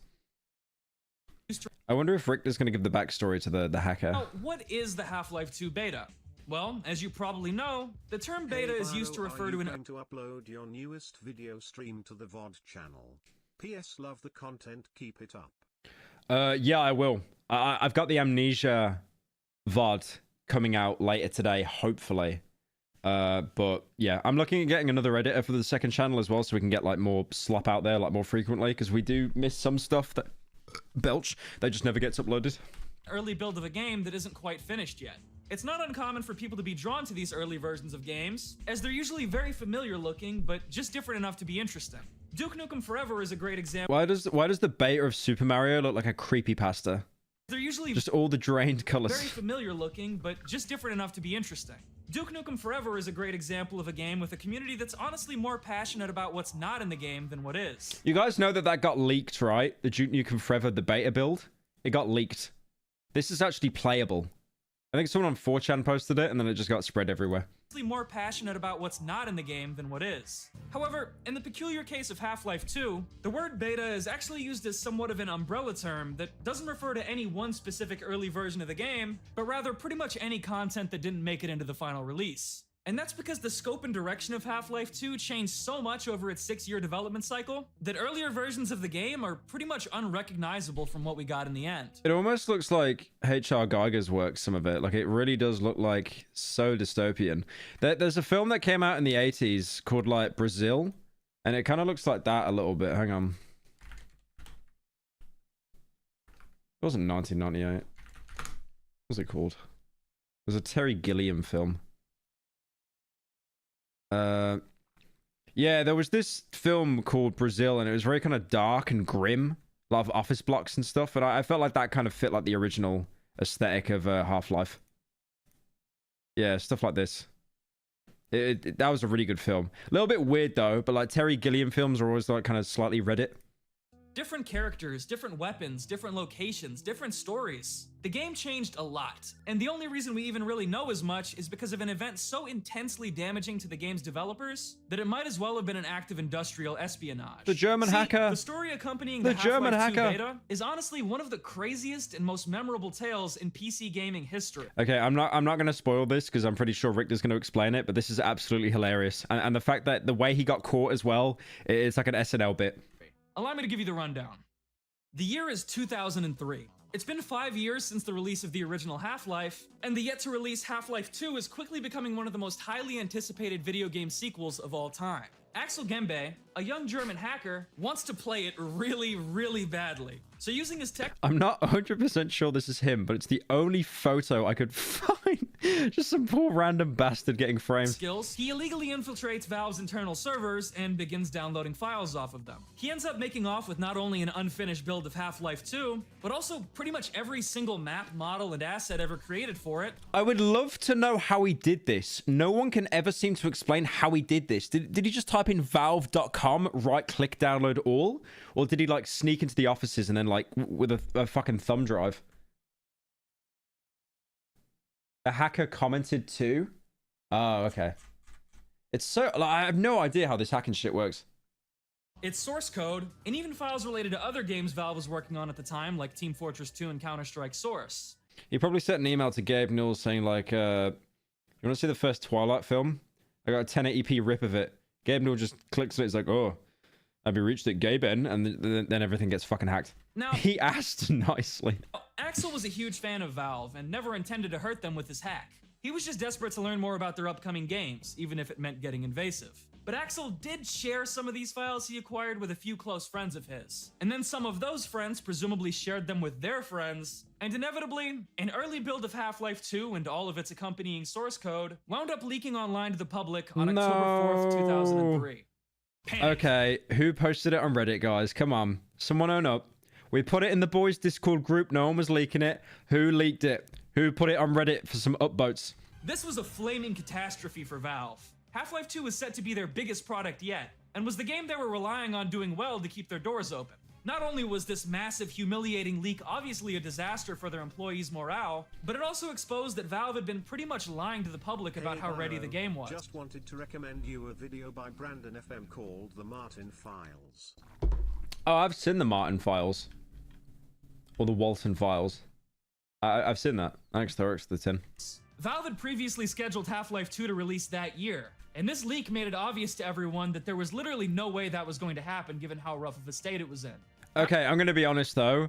In current year, I like how people like were, you know, shitting on Valve for like, you lied, you said the game was ready. It's like, bro, do you know how many game devs nowadays just flat out lie about their video game? Okay, look at this. Let me show you something. Let me come here. Let me tell you something. Let me tell you something. Look at this. This tweet I posted. Look at this. Nice to know Naughty Dog have joined the ranks of words. Cyberpunk, Bethesda, Jedi Survivor, Forspoken, Gollum, Halo Infinite. I don't know what that one is. Battlefield. I don't know what that one is. I don't know what that one is either. But like, I think that's Last of Us. But like, every single company nowadays, like, oh, we couldn't bring the game out. Oh, we crunched our employees and 5 of them killed themselves. Oh. Half-Life 2's already crunched developers were now forced to rush their game out even harder than before, as the company bled what's estimated to have been over $250 million in estimated damages, and the greater public began to question their integrity. This whole fiasco nearly sunk the entire company. In the background of all this madness... I like how Naughty Dog came out recently with a statement saying they had to delay the development of The Last of Us multiplayer game, and it's like, why are you apologizing for delaying a game you didn't even fucking give a release date for? What? Valve CEO Gabe Newell had of course linked up with US law enforcement and began desperately searching for the man responsible, going as far as to publicly reach out to online Half-Life forums to ask the community for help. However, this never amounted to anything. And as time passed, it started to really seem like nobody online knew who was responsible for the... This is like me being hacked, and then I go on my alt account. It's like, guys, who did it? Come on. Own up. ...original hack. After 5 long months, all of their leads had gone cold, and it was beginning to look like the man behind this cybercrime was never going to face justice. But by this point, Axel Gembe, the true culprit, had been watching one of his favorite game companies get thrust into turmoil over a leak he had inadvertently caused, feeling conflicted, guilty, and no doubt nervous knowing that the FBI was onto him. So what does he decide to do? Well, he directly emails Gabe Newell, of course. Axel personally apologized to Gabe for everything that had happened, explained that his true motivation was just being a huge fan of the company and that the leak was a complete accident. And then to round things off, he took this opportunity to ask Gabe for a job at the company. Yeah. Oh, I'm having like a Mandela effect. I thought Gabe offered him a job to like bait him into coming in so he'd get arrested. But I didn't know Axel actually asked for a job. Could you imagine? After months and months of fruitless searching, the man Valve had been looking for basically brought himself to their doorstep. They arranged a phone interview with Axel, and then told him he was officially invited to visit Valve's headquarters for a second in-person interview. However, as you might have guessed, this interview was actually nothing more than a ploy to bring Axel to America so that the FBI could promptly arrest him. I respect how Richter did all of these recreations in like actual Gmod as well, as opposed to like, you know, Lissad stock videos that so many people use. Before that could happen, though, Axel was arrested in his hometown of Schönau im Schwarzwald, Germany in May 2004. Unlucky. And despite how much damage his actions had caused, the judge in his case pitied him for his young age, troubled childhood, clear remorse, as well as the fact that he wasn't actually the one who posted the files online, and he was let off with a remarkably lenient sentence of no jail time and just 2 years probation. Half-Life 2, What the fuck? Bro, I got... What the hell? Remarkably lenient sentence of no jail time and just 2 years probation. Dude, my ban on Twitch feels fucking harsher than that. What the hell? 2 years probation? That's it? Half-Life I mean, surely he's not allowed to use the internet or something, right? 2, the finished version, was later released in November 2004 to critical acclaim, and through helping launch Steam, played an enormous part in turning Valve into who we know them as today. The only billion-dollar game company that doesn't make any games. Well, no, that's Sony as well, to be fair. Like, come on.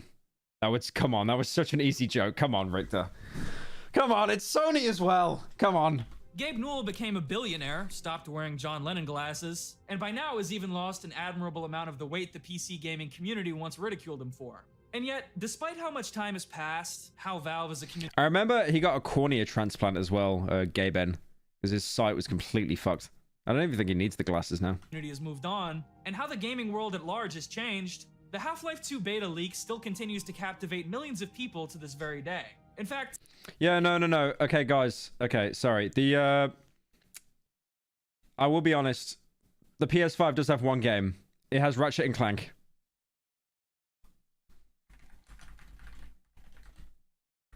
It's got Ratchet and Clank Rift Apart. That's the one game that they have. Wait a minute, what? It's coming to PC? Oh no, now there's no fucking games. It's even inspired what some people might call copycat crimes. More on those later.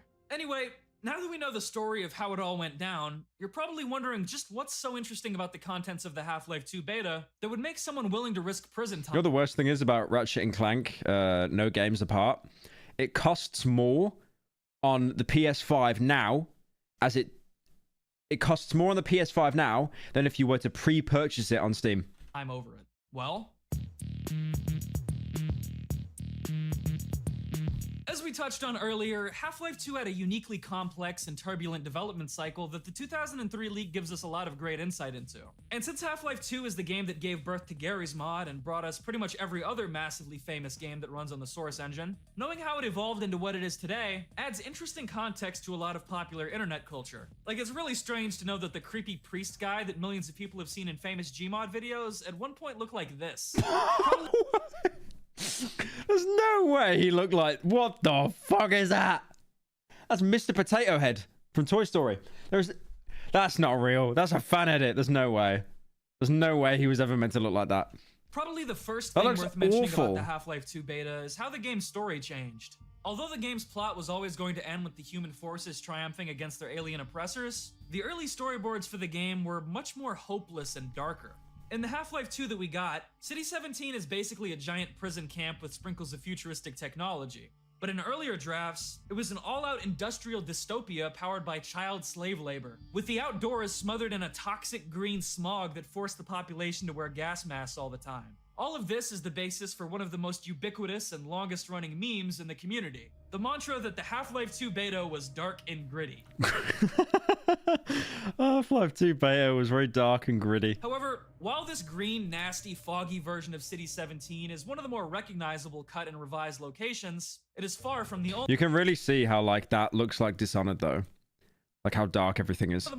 And that architecture. Recognizable cut and revised locations, it is far from the only one. For example, the reason the city was swamped in so much green fog in the first place was because of the air exchange facility, which was this enormous atmospheric reprocessor bleeding the Earth dry of its resources and terraforming it for alien life. Although it was never quite finished, this cut chapter is damn near fully playable in the 2003 leak, and it has some really interesting Halo 2 kind of vibes that I've always enjoyed. There was also going to be a section of the game set in the Arctic and on an icebreaker ship called the Hyperborea. This idea was eventually reused in the Half-Life 2 episodes to bring us the mythical Borealis ship, an endgame time machine that Half-Life 3 was almost certainly going to revolve around. See what I mean about how it's interesting to see how this stuff evolved? There's also the... Yeah, you actually went to the Borealis in that Entropy 02. I know that isn't canon, by the way. It's just like a fan mod.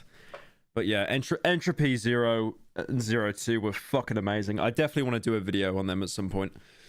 I might actually do that after I finish up my house. Desolate wasteland ruled by the Antlion King, which was scaled back to just the highway coast segment in the final game. This train depot near Nova Prospect you were originally supposed to explore. An underwater research facility called Kraken... I don't like this. This gives me huge Hunt Down the Freeman flashbacks. I don't like this being inside of a ship. I don't like that. Which eventually evolved into Black Mesa East in the final game, and tons of other strange and nifty lost locations like the ever-beautiful Ravenholm docks. And in addition to all these cool lost maps, the beta leak also shows us many interesting monsters and characters that didn't make the final cut. One of the most well-known is the Hydra, a giant electrified water tentacle that was prominently featured in some of the game's promotional material. Although the developers all agreed that it looked really cool, they eventually decided that it wasn't very fun to fight, and felt too much like a rerun of the tentacle boss from Half-Life 1. In fact, making Half-Life 2's enemy roster more unique from... hit that gritty. Thank you, Fnatic, for the... Oh, fuck me. Gritty must. Biden, someone put him to bed. Someone put him to bed. Someone put him to bed, please. He's stroking out again. Biden, you gotta go to bed, man. Come on. You sleepy Joe. Sleepy Joe. The original games seems to have been a big point of focus for the team, since they also cut this Combine female assassin, the Hound Eye, and a couple of heavy Combine units that somewhat resembled the old Zen aliens. The Cremator is another example of a famous cut monster. He was supposed to be this weird, imposing Combine janitor who would burn dead bodies and aliens to ash in the streets. The developers loved him so much that even after they cut him, they stuffed his head model into a jar in Kleiner's lab, leaving it ambiguous as to whether they still exist in the final game's continuity. It's actually pretty crazy how many different enemies Valve came up with for this game, and how few of... The worst thing is, these have all been bastardized for me because so many of them appeared in Hunt Down the Freeman. Like, this one here was in Hunt Down the Freeman. And how few of them made the final cut. This Metro Cop Elite and this Bull Squid were apparently both still in the game by the start of 2004, which is kind of crazy to think about. In terms of actual human... Yeah, it's so weird to think there was no Bull Squid in Half-Life 2. Because I played Half-Life 2 before the original. My personal favorite cut character is the Hyperborea ship engineer Odell. His face may have been reused for Odessa, but I still find him and the scenes he starred in very memorable on their own. Hey, here's a thought. I've got a cigarette lighter, you've got a gun. Maybe you should go first. There's Captain Vance, the leader of a cut faction called the Conscripts, who was later merged with Eli Maxwell to create Eli Vance. There's the earlier version of Dr. Breen called the Consul. That is... Wait, who's the guy from... That's Ralph Fiennes. That is Ralph Fiennes. What the hell?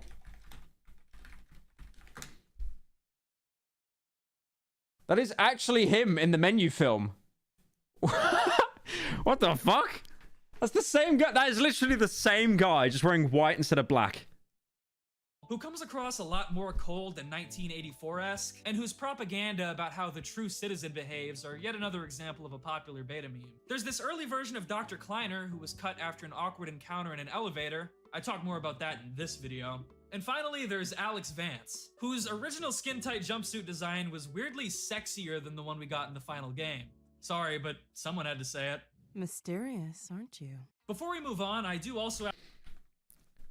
I would 100% I would. They always did that though. They would like get like femme fatales, like female characters, and over sexualize them so much. Like, I'm not complaining, but they would do that so much. I mean, you had hang on, there was this game I played a little bit and it ran on the Source engine called Sin Episodes. It was meant to be like 9 episodes and only 1 came out because it flopped. But like, the characters in this, like, look at that! Like, why she got belts there? You don't need that. And then her with like the jacket, and you can literally see the fucking thong straps. Mental. Wait, what is this? Sorry, but someone had to say it.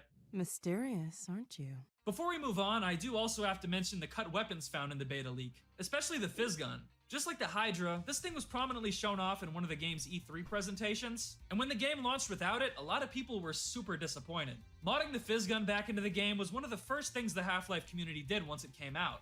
And that's actually the backstory of how we wound up with Gary's mod, believe it or not. Gordon's firearm arsenal was at one point going to be a lot bigger too, probably because they once planned for the player to be able to switch out weapons and lose their inventory at various points in the game. One of the most beloved cut guns is the OICW, which got replaced with the AR-2 in the final game. But there was also an AK-47, this hideous-looking unfinished LMG, this Combine sniper rifle, an MP5K and an MP7, a giant plasma cannon, a flamethrower, flare guns, Molotovs, and a fire extinguisher. Just generally a lot of crazy stuff that it's interesting to imagine fitting into the final game. I don't mind that they removed all the weapons and they stripped them down, because the Half-Life arsenal, the Half-Life 2 arsenal, is actually really small, but I think each gun serves a purpose. You've got like the tier 1 guns, like the pistol and the SMG. You've got like the tier 2 guns, like the pulse rifle and the revolver.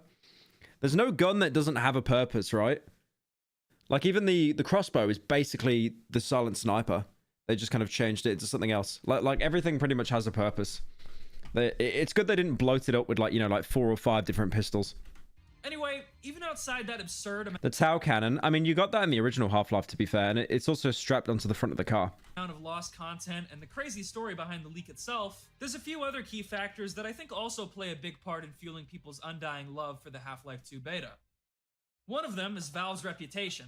If there's one thing this company is known for that isn't convincing people to spend thousands of dollars on virtual gun paint and hats, it's the fact that they pretty much always deliver unforgettable video games. This gives them a uniquely loyal, die-hard fan base, and that, accompanied by the fact that their output is so I like how he's playing Spyro music right now. Based. Ungodly slow, makes any and all content from them a hot commodity that people literally fiend over. There are many cases in which people in the community have spoiled business relationships with Valve and breached legally binding contracts with them, risking jail time just to leak more beta content onto the internet. It's pretty crazy. The most recent and notable example of this is that Valve Giga leak that happened a few months ago, where a guy on Discord literally leaked almost all of Valve's internal repositories from 2017. What's his profile picture? I like how it's like some old picture of like a philosopher or an author, right? Why is it always those people? It's the people that have like Hippocrates as a Greek statue as their profile picture, or it's furries. Every single time without fail. Unleashing almost every map, model, and texture ever created for Team Fortress 2. And this is far from the only leak to have happened since Half-Life 2 released. It's sad because, while the public getting their hands on content like this is cool, it's also seriously straining Valve's relationship with its community. This all helps bring a sort of true crime feeling to the beta culture, and I'm not really sure how to feel about it. But moving on, I'd say probably the second thing about the beta that captivates people, and probably motivates all these desperate leakers, is just how mysterious this cut content can be. Dude, look how fucking fat Gordon Freeman's lips are. Holy shit. The Half-Life 2 leak is something Valve generally avoids talking about or addressing publicly, which makes some of the bewildering stuff that can be found in the beta feel even more strange and unexplainable. This bizarre Hazard 01 map brings the player into a training course, then has them escape the bounds of the level and get scolded by the G-Man. Get back where you belong and forget about all this. One of the cut City 17 maps It terrified you as a kid? Just like... bounds of the level and get scolded by the G-Man. Like he's just throwing like equations and twitlongers at you. Get back where you belong and forget about all this. One of the cut City 17 maps has this flickering room with a weird, creepy clock mechanism in it that no one seems to have ever come up with an explanation for. And there's even some people in the community who claim that the cut sound file Trans 6 includes audio of the last moments of a female Soviet astronaut who died in space. Trans? Though I'm pretty sure this is just a myth. There's also some stuff in the beta that isn't necessarily creepy, but is definitely bizarre, particularly in relation to G-Man for some reason. This map called Icky Pop features him getting carried away by a crow. This RT camera demonstration map shows a G-Man Breen hybrid standing next to a bunch of children. Why do they look like the Kazoo Kid, man? And there's even a notoriously goofy G-Man sighting in Ravenholm that was cut. What was that music? Oh my god, what was that music? That was like Resident Evil 1 on the PlayStation. G-Man sighting in Ravenholm that was cut. Jump scare, oh. Now's also probably a good time to mention what I think might be the longest running Half-Life 2 beta meme of all time. Free TVs. There's a Half-Life 2 level from the year 2000, which is Lost Media, that apparently showed civilians in City 17 beginning the uprising revolution by breaking into stores yelling, "Get your free TVs!" It's really a shame we probably won't ever get our hands on this map, given how highly coveted and silly it is. It's like a gag from The Simpsons or something. One of the things that I think goes hand in hand with that mystery appeal to the beta is what I guess you could call the deception element, or something like that. As I mentioned earlier, the leak showed the public that the game wasn't ready yet, but looking deeper, it also demonstrates that a couple of the things Valve advertised about the game were deceptive or even flat out lies. The Half-Life 2 E3 presentations that Valve gave were a lot more heavily Is it actually that goofy ass sound? Really? scripted Thank you, Thaddeus, for the 10. than they were letting on. Chat, is this the maps real? they showed off weren't anywhere near complete. And thanks to the leak, we can see that if the guy hosting the presentation would have moved just a little too far in the wrong direction, he would have completely broken the illusions of these levels. Yeah, to be fair though, that's like all game presentations. That's literally every game presentation ever. Well, that was game presentations like 10 to 15 years ago, because all the game presentations you see now are like pre-generated cutscenes where it'll say at the bottom, rendered in engine, like not even fucking gameplay. Just a little too far in the wrong direction, he would have completely broken the illusions of these levels. And I can't help but notice that even the final game's marketing material includes a ton of outdated images and arguably false advertising. Now, I don't have a very big collection of Half-Life 2 stuff, but even I have a copy of the game that I can easily spot cut material on the case of.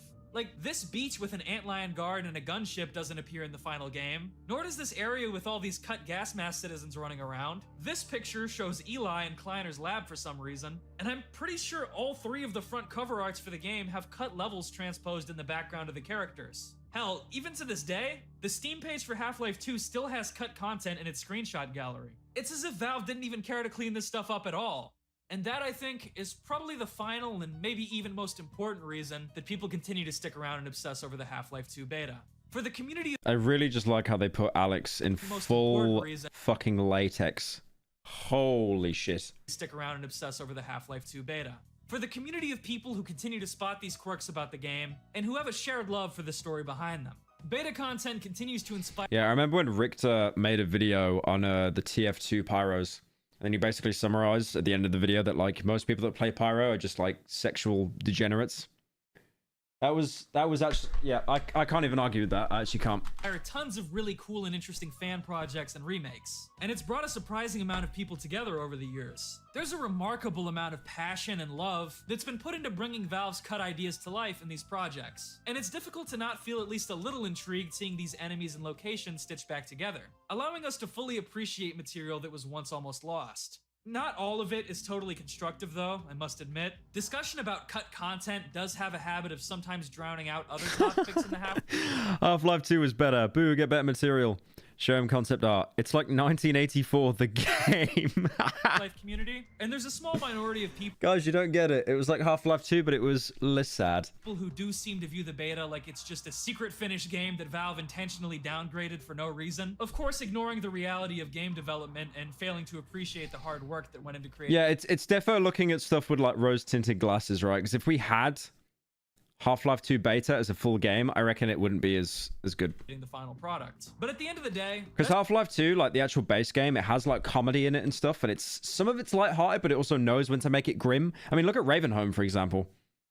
Like it knows how to balance it really well. It's like an up down up down. If it was just less sad, then like people, it'd be a lot more forgettable, I think. That's just how it works when you have a cool, interesting thing on the internet. People are always going to pervert it and be annoying. There's no denying that the story behind the leaks in the beta, as well as the mystery around its mythos, are fascinating and easy to get lost in. And it's interesting to think about how many other games might have had crazy development cycles like Half-Life 2's, but that we don't know about because the developers were more tight-lipped and never suffered a crazy, disastrous leak.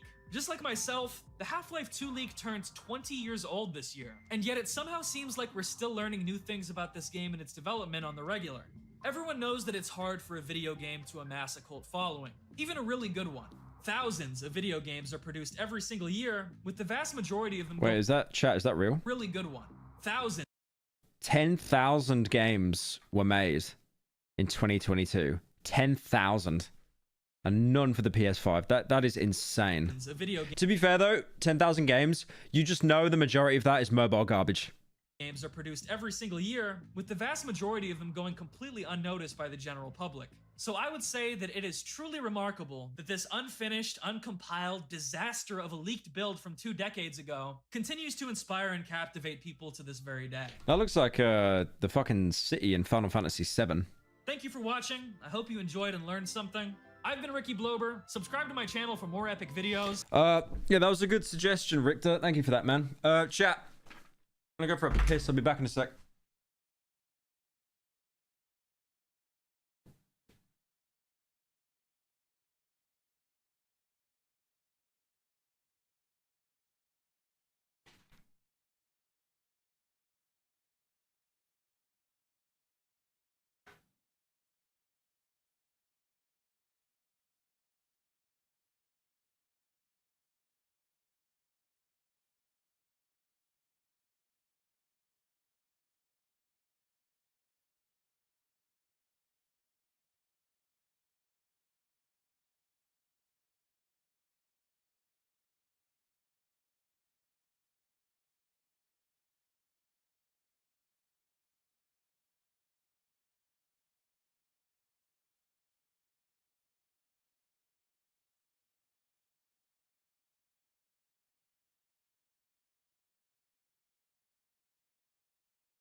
No way. Oh, what the hell? My boy, are you good? Right. Alright, we're back. Well, I could have done a Hassan, couldn't I? I just flashed it. Played the video on stream. Alright. What else do we watch? Do we watch a bit of... We could watch a little bit of Bug Games. He's a little baby. I kind of want to watch Lost Media on Plebit, though. 4K? You spoil me. User Accurate Squirrel 189 posted.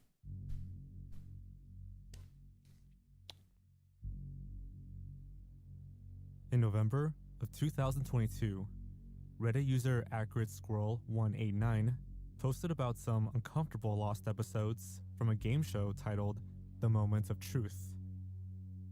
The post reads, The Moment of Truth was a 2008 reality show where contestants are asked over 50 questions by a polygraph examiner prior to taping, probing questionable or unethical truths about the contestant. 21 of those questions are chosen to be answered by the contestant on set.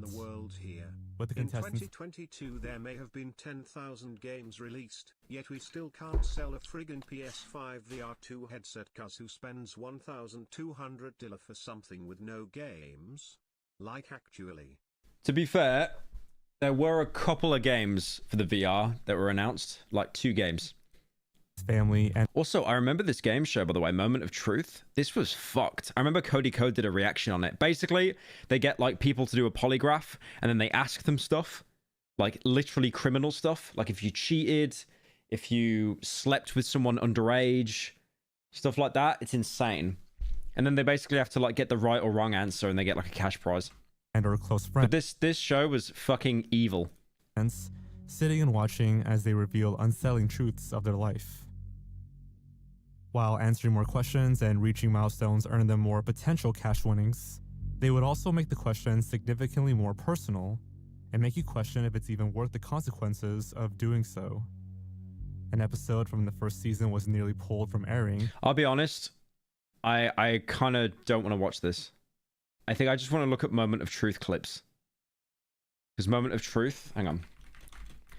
It is evil. This show is evil.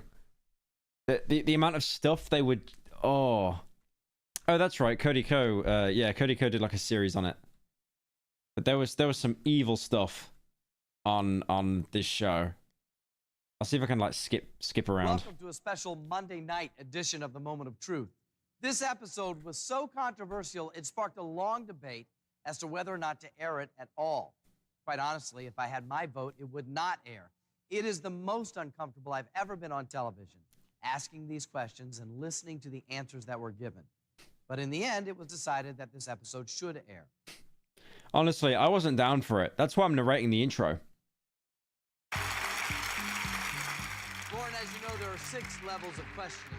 The further you go, the harder the question. Yeah, so they've got 6 questions that they have to do. And obviously the closer to the cash prize, the more personal the questions get. And the more money you can win. Why does he sound like an AI TikTok accent? At any time, Lauren, take the money. But once you hear a question, you have to answer that question. Remember, if you're caught lying even one time, you lose everything and the game is over. Got it. Lauren, you're not only here telling the truth in front of all of America, you brought family and friends to support you as well. I don't really care about this. I just want to get to the questions. Love animals. I guess that would be important there, huh? Oh, yeah. Question 3. Would you give food to a stray dog before you would give it to a homeless person?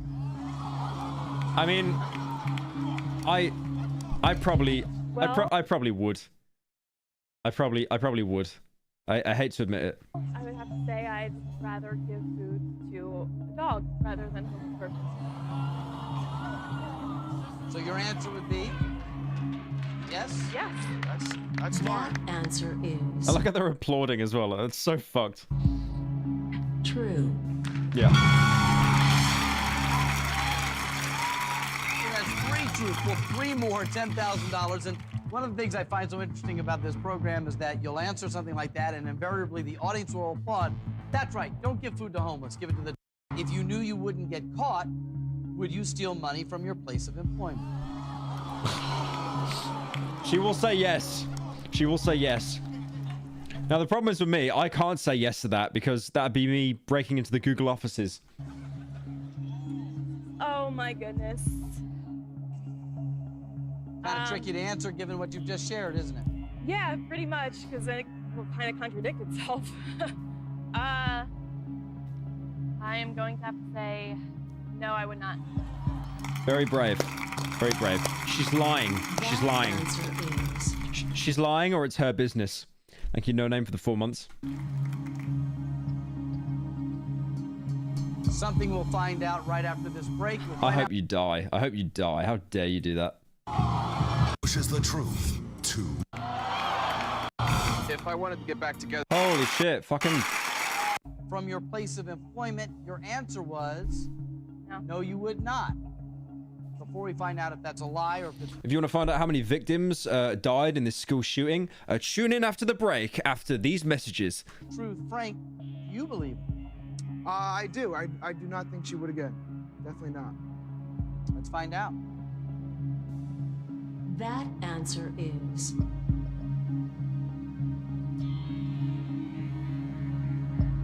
true.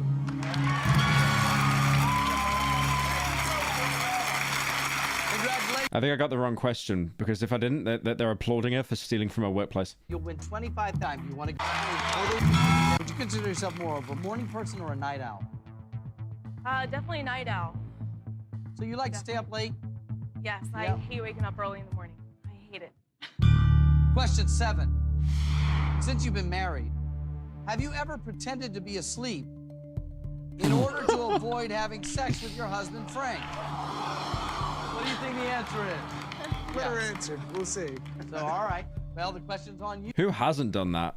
Come on, let's be real. Who hasn't done that? You, Lauren. Since you've been married, have you ever pretended to be Sometimes one of you is in the mood and the other just isn't. asleep in order to avoid having sex with your husband, Frank? Pretended to be asleep, pretended to have a headache, so yes. That answer is true.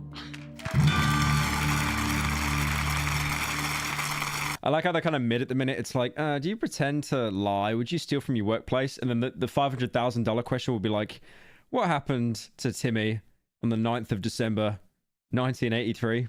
Where's his body?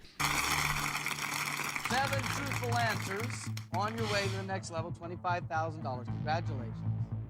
You have a lot of friends? Used to. Not so much anymore. Question 8. Do you blame your husband for your lack of close friends? No, I don't care. Let's get to the edgy stuff. Where's the edgy stuff? I might go, okay, I'll tell you what. We're going to go right to the end. Right to the end. We're going right to the end. We're gonna get some dirty questions. I don't think you really are ready for number 15, but if you want it, I'm going to give it to you. Okay? Okay. You're making this worse than it is. We're getting some I don't think I can dirty make this stuff worse now. than it is. This is your $100,000 moment of truth. And this question will not be asked by me. It's by a surprise guest. Who's this guy? Oh my. Uh-oh. Lauren, Uh-oh. can you tell everybody who this is? That's fucked. Or do Who- I need to do it?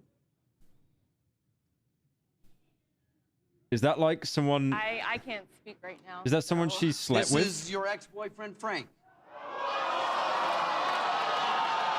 Okay, yikes. Hello, Frank. How you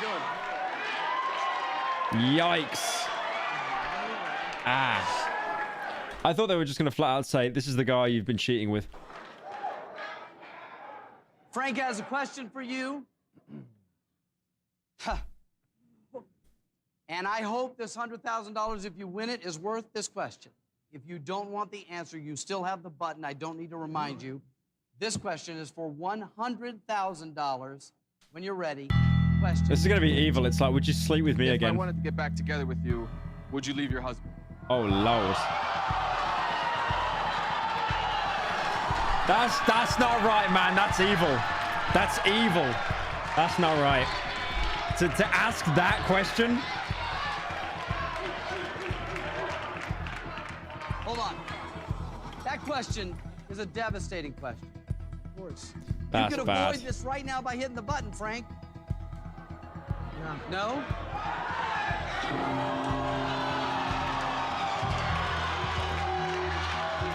Wait, so what does that mean? It gets voided?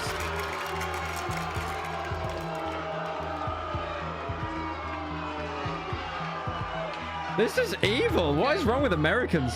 Hold on a second. Audience, I know that this is entertaining to watch, but this is real. Frank wanted to hear the answer to this question. Monica, why did you hit the button? I don't want to hear that answer. I don't think anyone will want to hear that answer. I'm convinced there is not a single person in the audience. They just have the same clapping or booing track that they just play over and over. Okay, I have a question to replace that with. Before I do that, my question to you, Lauren, is, did she just save you or cost you $100,000? Well, I don't know. One of the things that you know if you watch the program is that I will replace the question, but I can't guarantee that that question is going to be any easier.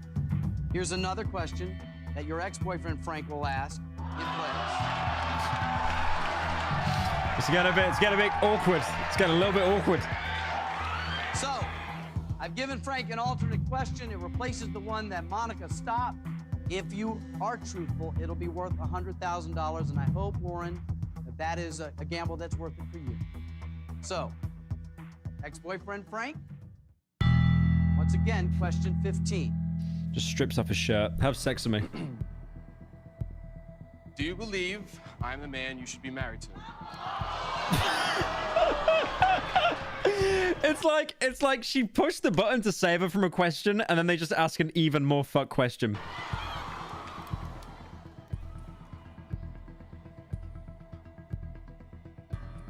That's evil. Well, maybe. I don't know. I'm kind of quirky. I want to be honest and say yes.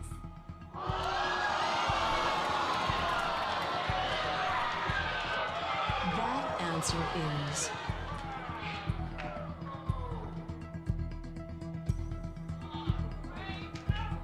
is true. Oh. Not the applause. That's evil. The applause and the happy music. I'm not sure what to say. You've answered 15 questions truthfully. You've won $100,000. First of all, Frank, is there anything you want to say at this point? No, there's really nothing else I can really hear, so might as well just go for it. He's definitely game ending himself after this. He's game ending himself. Have you guys talked about this ex-boyfriend at all? Yeah, earlier on in our marriage, but I mean, I didn't know he was still an issue. I mean, Damn. with an answer like that, I can only assume that you're not happy. Are you unhappy? Is the announcer like, this isn't a human, right? This is one of like Mark Zuckerberg's robots. Like, you've just found out your wife wants to leave you. Are you unhappy? He's like the fucking therapist in GTA 5. Fucking moron. Sometimes. Goes up to like a school shooter. You just killed a lot of children at your school. Do you feel unhappy in your life? Sometimes. Lauren, what do we do here?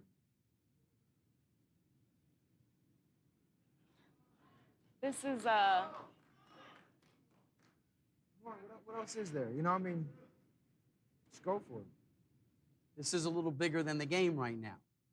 To be fair, the guy here, who looks like Aiden Ross for some reason, he's got a good strat there because he wants the woman to win as much money so then he can just divorce her for 50% and keep half of it. This is a little bigger than the game right now. So you have $100,000, okay? You leave here with $100,000 right now and you go home with your husband, Frank, and you have to now figure out where you two are. I would tell her to go. What else is there to tell me? What else is there to really tell me? But, yeah. I'd like to point out, by the way, that the channel name that uploaded this is called Light-Hearted Entertainment. The fucking irony there.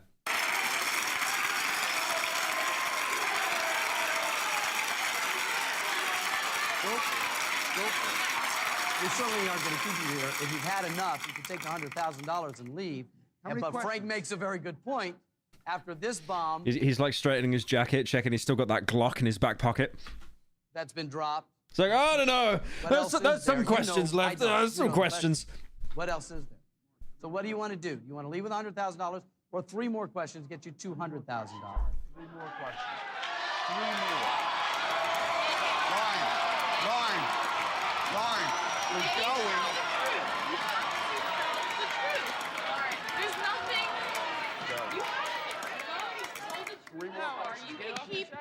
You got this point, the hard questions. You can go now. All the rest You only need 3 questions to win $200,000, but as you know, you only have to mess up once to lose everything. Mom, what do you say for her to do? I say, take it, leave it now. I know. Mom would say that. I'm going to keep on going because...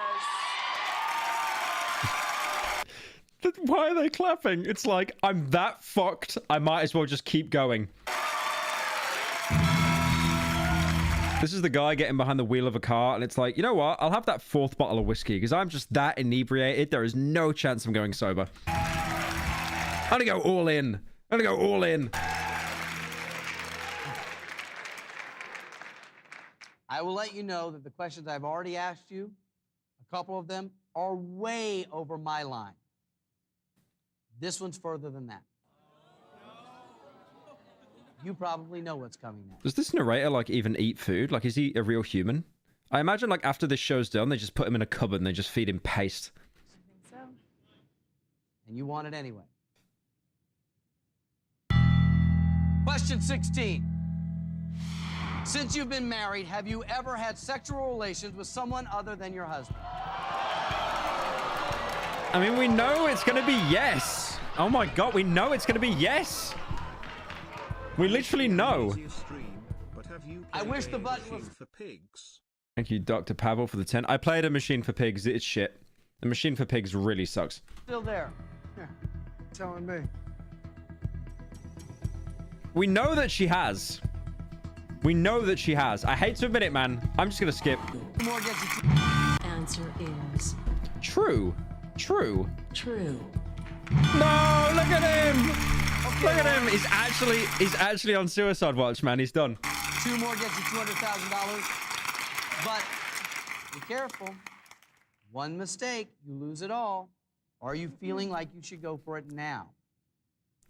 Yes. Yeah. Like, she's fucked herself anyway. It's one more question. Poor guy. Poor guy. Question 17. Why are people even clapping at this point? Do you think you're a good person? Okay. Okay.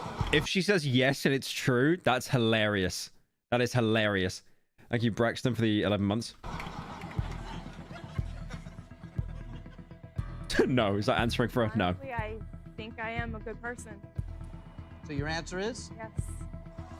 It's gonna be true as well. Completely delusional. It's gonna be true. Answer is True. True.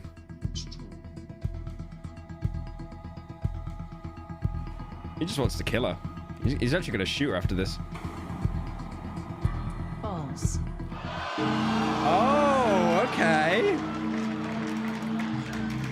Damn. Did they just replay the same clip of him earlier with his head in his hands? Lauren, I am so sorry. Yeah, unlucky. Unlucky hag. I feel like the problem is with these that it's kind of a one-trick pony, because I feel like they all just end up being like about cheating. I don't really feel like let's go like pretty far in here. So it's already been emotional for Ellen. These are 100K. But nothing compares to what's coming up next. Have you ever fantasized about having sex? Yeah, so much of it will be around cheating, right? Like it's just kind of one-trick pony stuff. Hang on. What's this one? Did you invite anyone to your wedding? Yeah, it's kind of just all about sex. It's a little bit boring. Let's just go deep.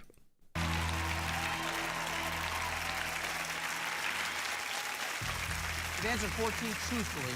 One Thank you. I'm Adrix for joining. more, $100,000. I want to take a second here, you guys, because even though you're so close to $100,000, you're risking $25,000, and there's a bigger issue.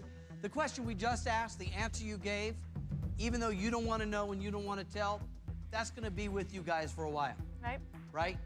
Yes, it is. It's not going to go away. Pyro, you At should some watch point, AI you guys are going to sponge discuss on this. YouTube. It's pretty You have to weird. weigh Thank you, Tema, for the money 10. Yeah, I watched it earlier. against those things, which, quite honestly, is the value of your marriage.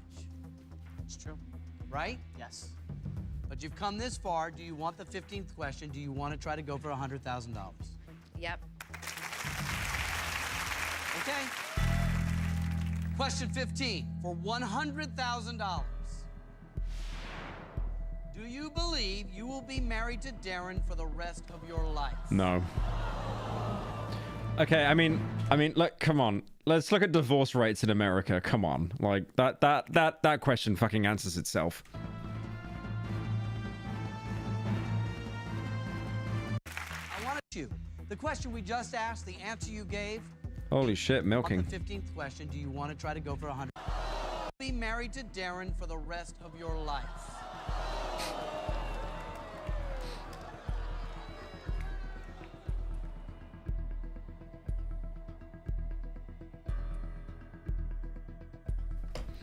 Everyone's saying it's Hank Holy shit, that guy's a skeleton.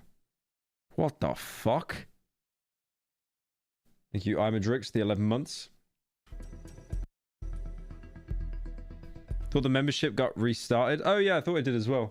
Thank you, Arachnor, for the 11 months. So the question is, do you believe you will be married to Darren for the rest of your life? I do. Yeah, this is Marie Schrader, just Hank coping in the chair. Let's find out if in fact you're They're minerals, Marie. They're minerals. That answer is False. False. true. Okay.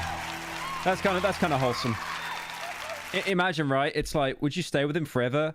Yes, that answer's true. Would you kill him in his sleep for the insurance money? No. That answer is false. Wah, wah.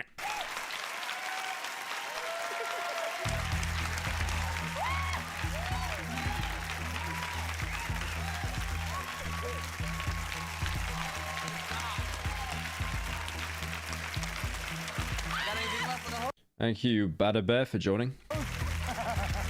Congratulations. $100,000 is yours. It wasn't easy, but you did it. 15 truthful answers, $100,000. But now,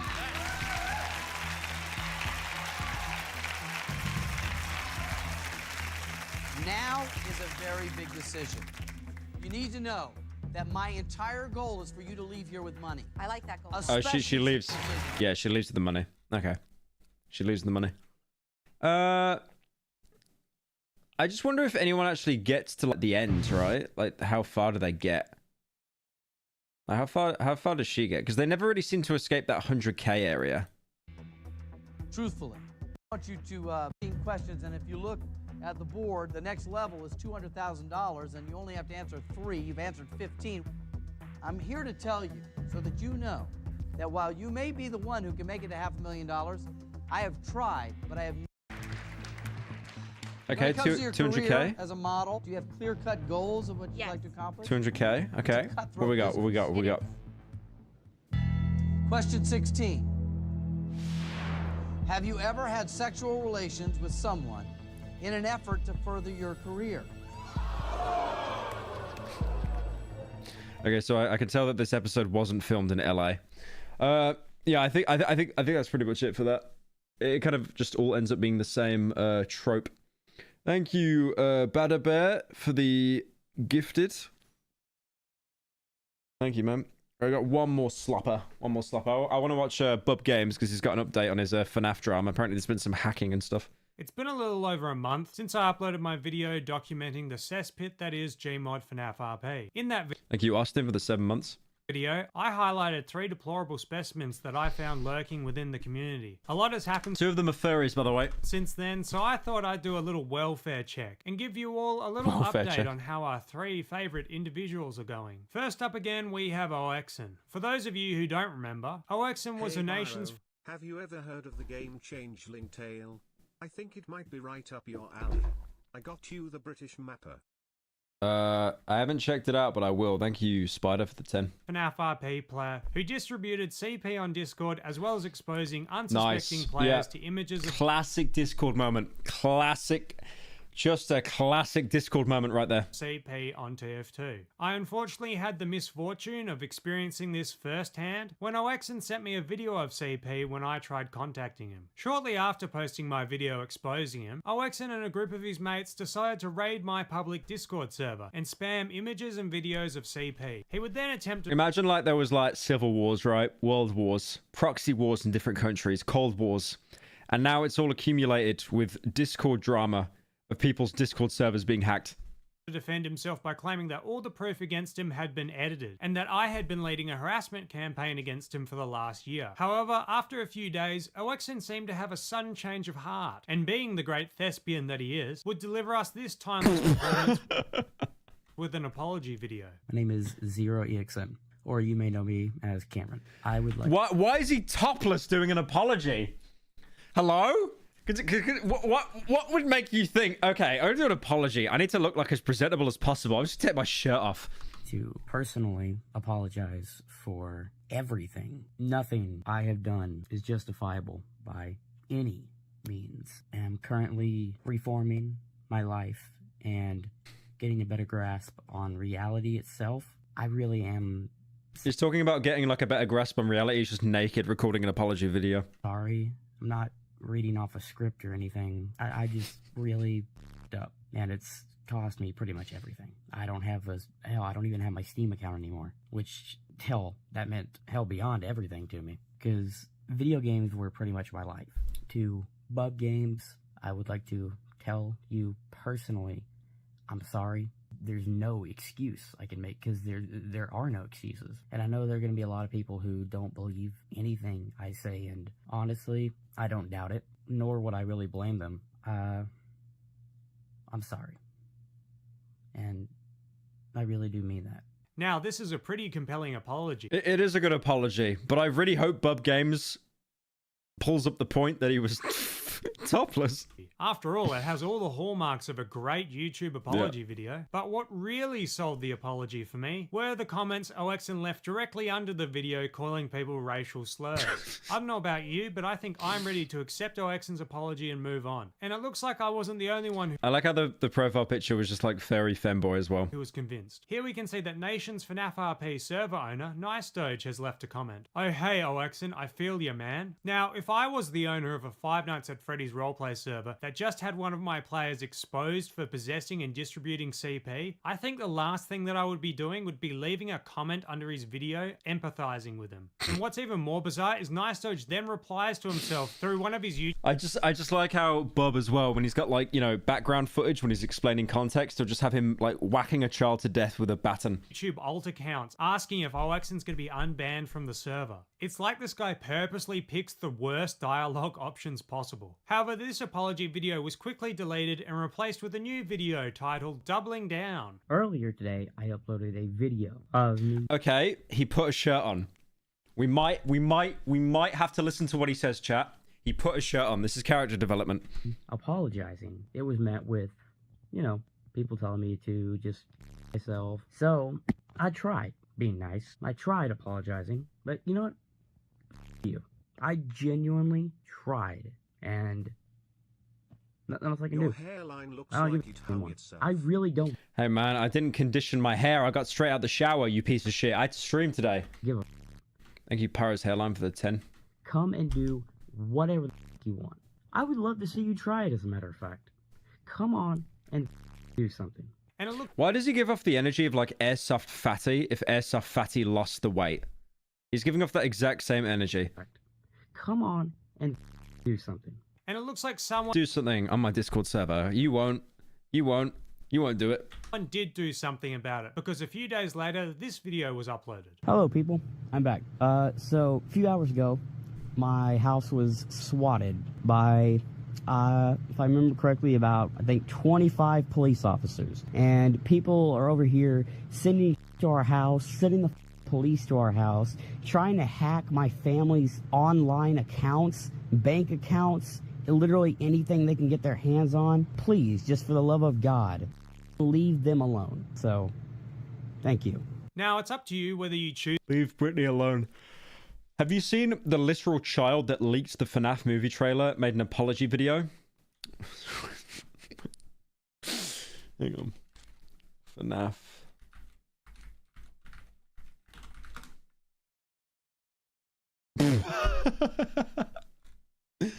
Yeah, she made an apology. I'm here. On one of the leakers. I just want to see the video. The end. I'm here to apologize. Of course, there's nothing I can do now that'll mediate the situation. It's everywhere. It's on Twitter. It's on YouTube. 1 billion reposts. It's on Reddit now. I saw Not Reddit! His comment on Reddit. No! He's coming for me. He's gonna kill me. Anyway, I just want to say I'm sorry. Like I said, there's nothing that doesn't help at all. But if a single person can accept this apology, then that's good enough for me. I just want to say I'm sorry to Scott Cawthon. I mean, no one's going to accept your apology because they're all like, yeah, we got the trailer out. Choose to believe this swatting incident ever occurred. I'm fairly certain it's just another bit of theatrics to garner some attention, but it's also not out of the realm of possibility considering Oxen's kindly posted his ID online for everyone to see. And that's pretty much where the story of Oxen ends right now. His YouTube channel still exists, although all videos have been removed and he's had a name Just called it LOL with the black screen. change. And also, as a shocker to no one, his Discord account is still up, despite him doing a name change to make it look like it was deleted. So it looks like Oxen has a very bright future ahead of him. I'm sure all future employers would be thrilled to have him aboard after a quick Google search of his name. And that leads us to our next specimen, Frosty. For those of you who've forgotten, Frosty was a former Nation's FNAF RP admin who loved to call me a across all his social media platforms. It's just the Reddit account. He's a pedo. average Reddit snoo avatar with the little Destiny character there. Just completely baseless claim. Genius. Can you please tell my friend Alex he's a cunny and we hate him? I am not saying that. I am not saying that, Alfie. I know what that word means. I'm not saying that. Fuck you, but thank you for the 10. To his Discord server, which was being promoted to kids, like Nice. to talk about bestiality on military RP servers, and would leave Nice. disturbing comments like this on TF2. Do you ever get that feeling that you want to know what it's like? Just going through my mind for some reason. Yeah, same. Discord servers. A few hours after uploading my video featuring him, Frosty decided to send me this heartfelt apology. Fine, your community really wants me to apologize. You win. This is What a great way to open an apology. That is 10 out of 10. That's up there with Logan Paul. That's like Logan Paul going through the suicide forest and he's like, fine, I didn't want to make a video, but you made me. I hope you guys are happy. not going to be a really good apology because I really despise people, not just you like you. Jameski gets an exemption, but everyone else like you. Okay, I'm sorry for bloody starting this show. I'm sorry for attacking you, trying to make you look bad within the community, and absolutely failing at that. I shouldn't have tried to do anything against you. It was foolish and absolutely a move. I do hope we can go back to neutral territories again, because I really don't want to talk about this anymore. Completely touched by these kind words. What did Jameski do? I have no idea. I just know that he's like a Gmod YouTuber as well. I decided to accept Frosty's apology and move on. But Frosty wasn't done with me yet. A few days later, he would leave this comment on my channel from his supposedly hacked YouTube account. Hey bub, I need you to re-add me as friend, cause I have some information regarding you need to be an adult to be legally a When I added him back on Discord, Just the most broken English I've ever seen in my life. Imagine doing that as a YouTube comment as well. Frosty would proceed to tell me this very tragic and very true story. Why am I getting Very true. So true. broken noses and black eyes everywhere I go IRL? Your community is beating out of me. I've gone Okay, Top 10 things that never happened. What do you mean I'm getting broken noses and black eyes everywhere I go? Yeah, of course. But like, no one even knows what this guy looks like. What? Like, where are you getting any of this from? Your community's beating the shit out of it. He's probably talking about VR chat. He's been beaten up on VR chat. Onto the doc. I've gone to doctors 5 times now for a broken nose. Yep, top 10 things that never happened. So 5 times now for a broken nose. It's hard to believe. I was being beat up on the internet. They went on Discord and they type asterisk, punches you, asterisk. Anything you say due to the fact that you've constantly lied to me. Okay, I have lied constantly, I admit it. But my medical bills are skyrocketing. My medical bills! My medical bills! What your community wants to believe. I am very fragile now. Are you able to send me any proof of this happening, like a police report? How am I supposed to report to the police if I don't see their face? What's the point of doing it? They have gloves on and a mask and talk about end your video. When did this I don't think this is happening, bro. This is probably happening. Maybe this is like in his dreams, right?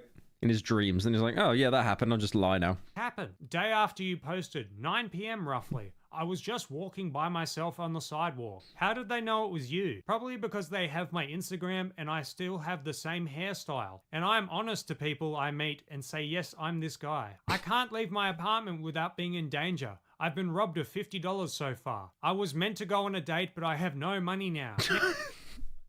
I was meant to get married and have a family and get a mortgage on the house. But then the accountant tried to kill me. Now, in light of this heartbreaking story of injustice, and being the compassionate man that I am, Yeah, I've decided to start a GoFundMe campaign. That's really sad.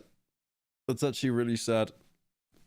Like if you cry every time. For Frosty, so he can recoup that $50 stolen from him and finally go on that date. And if you have any information regarding the terrible assault that happened on the 7th of April, please send it to savefrostythefairy@gmail.com, where it will be forwarded to the relevant authorities. But on a serious note, the Frosty the This is why we like bub games. This is why we like bub games. He's saving the kids, man. Fairy lore gets so much worse. Shortly after the original video was uploaded, a Discord user by the name of Buzz reached out to me with screenshots of a Discord conversation he had with Frosty. Right? I'm not liking this.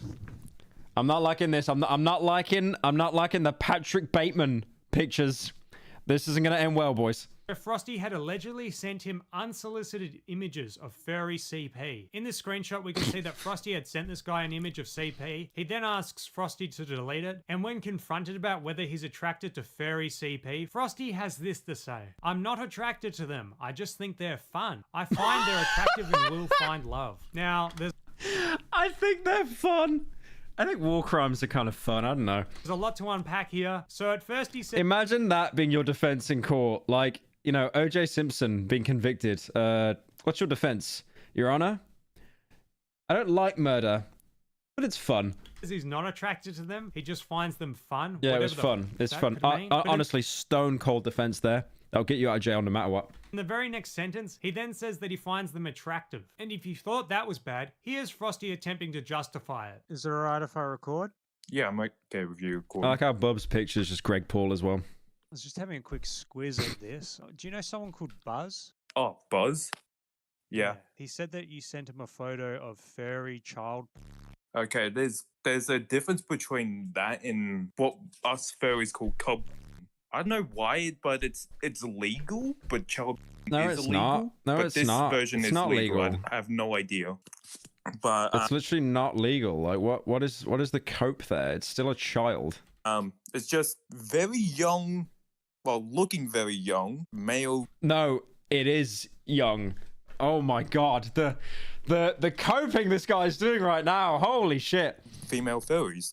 Okay, don't let him cook. Real. We should not let him cook. So you sent him an image of this, did you? Yeah, I sent him an image of it. Says here, I'm not attracted to them. I just think they're fun. What does that mean? What does fun mean? I mean, like, yeah, little furries. Yeah. Oh, what the fuck was that? When? Crystal Maze. Maybe soon. Maybe soon. That's madness, though. That's madness. Oh, they're just little people. It's fine. They're like fun. They're what fun. Does that mean? How can I put this? I don't know how I can put that in a good way. And then No, literally, you can't put it in a good way. You said it's fun. Oh my god, this fucking guy. The next... Keep in mind, like, Bub has had to basically do nothing except recite messages that he's already been sent, and he's completely just demolished this guy. Sentence you say, I find they are attractive and they will find love. So I'm just a bit confused. You said you're not attracted to them, but then you say they are attractive? So what he here says, I'm not attracted to them. I think they're just fun. You said you're attracted to them. Not in that way. He's pulling up the script. He's pulling up the Google Docs script. Don't really remember what my idea plan was going for that. I don't even know what I don't remember what my idea plan was for that. Yeah, no, we can tell, buddy. We can tell, believe me. to say. This guy was calling me a few months ago, and now he's admitted to being attracted to and sending furry CP. And to top it all off, this guy thinks confiding in me makes us friends now. He's now posting about how much he loves me and is even offering me an admin role on his Discord server. Oh, man, Bub, why'd you make this video then? You could have got admin on his server. Okay, guys, I hate to admit it, Bub Games, he's actually a little bit of a snake. Let's ignore the fact that this guy accused him of really fuck shit, and then he was actually into that same shit himself. Bub Games, he did kind of backstab this guy a little bit. That's messed up, man. You could have got admin role. You should have took the deal. I don't want to be your mate, and I don't want to give you advice on how to make... You're the master, spelt you're wrong, of making sausage rolls. Do you put potatoes in them? Because I'm making sausage rolls bow now. I need to know. No, I don't. That's what I thought. My nan does, which I find weird. Just no, I don't. Sausage rolls either. I am amazed that Bub has not ended up as like Heath Ledger Joker, man, just because the amount of degenerate servers he must be in is insane. Finally, we now revisit the nation's FNAF RP owner, Nice Doge. Let me just quickly read off the laundry list of things. Oh, there was so much with this guy last video. His server, using over 50 alt accounts on Discord to boost his community engagement and numbers. Using alt accounts. We talked about this guy was included in the last FNAF drama video, by the way. It's on YouTube to boost comments and likes. Implementing weird, creepy, and player models and I made that the thumbnail of the video.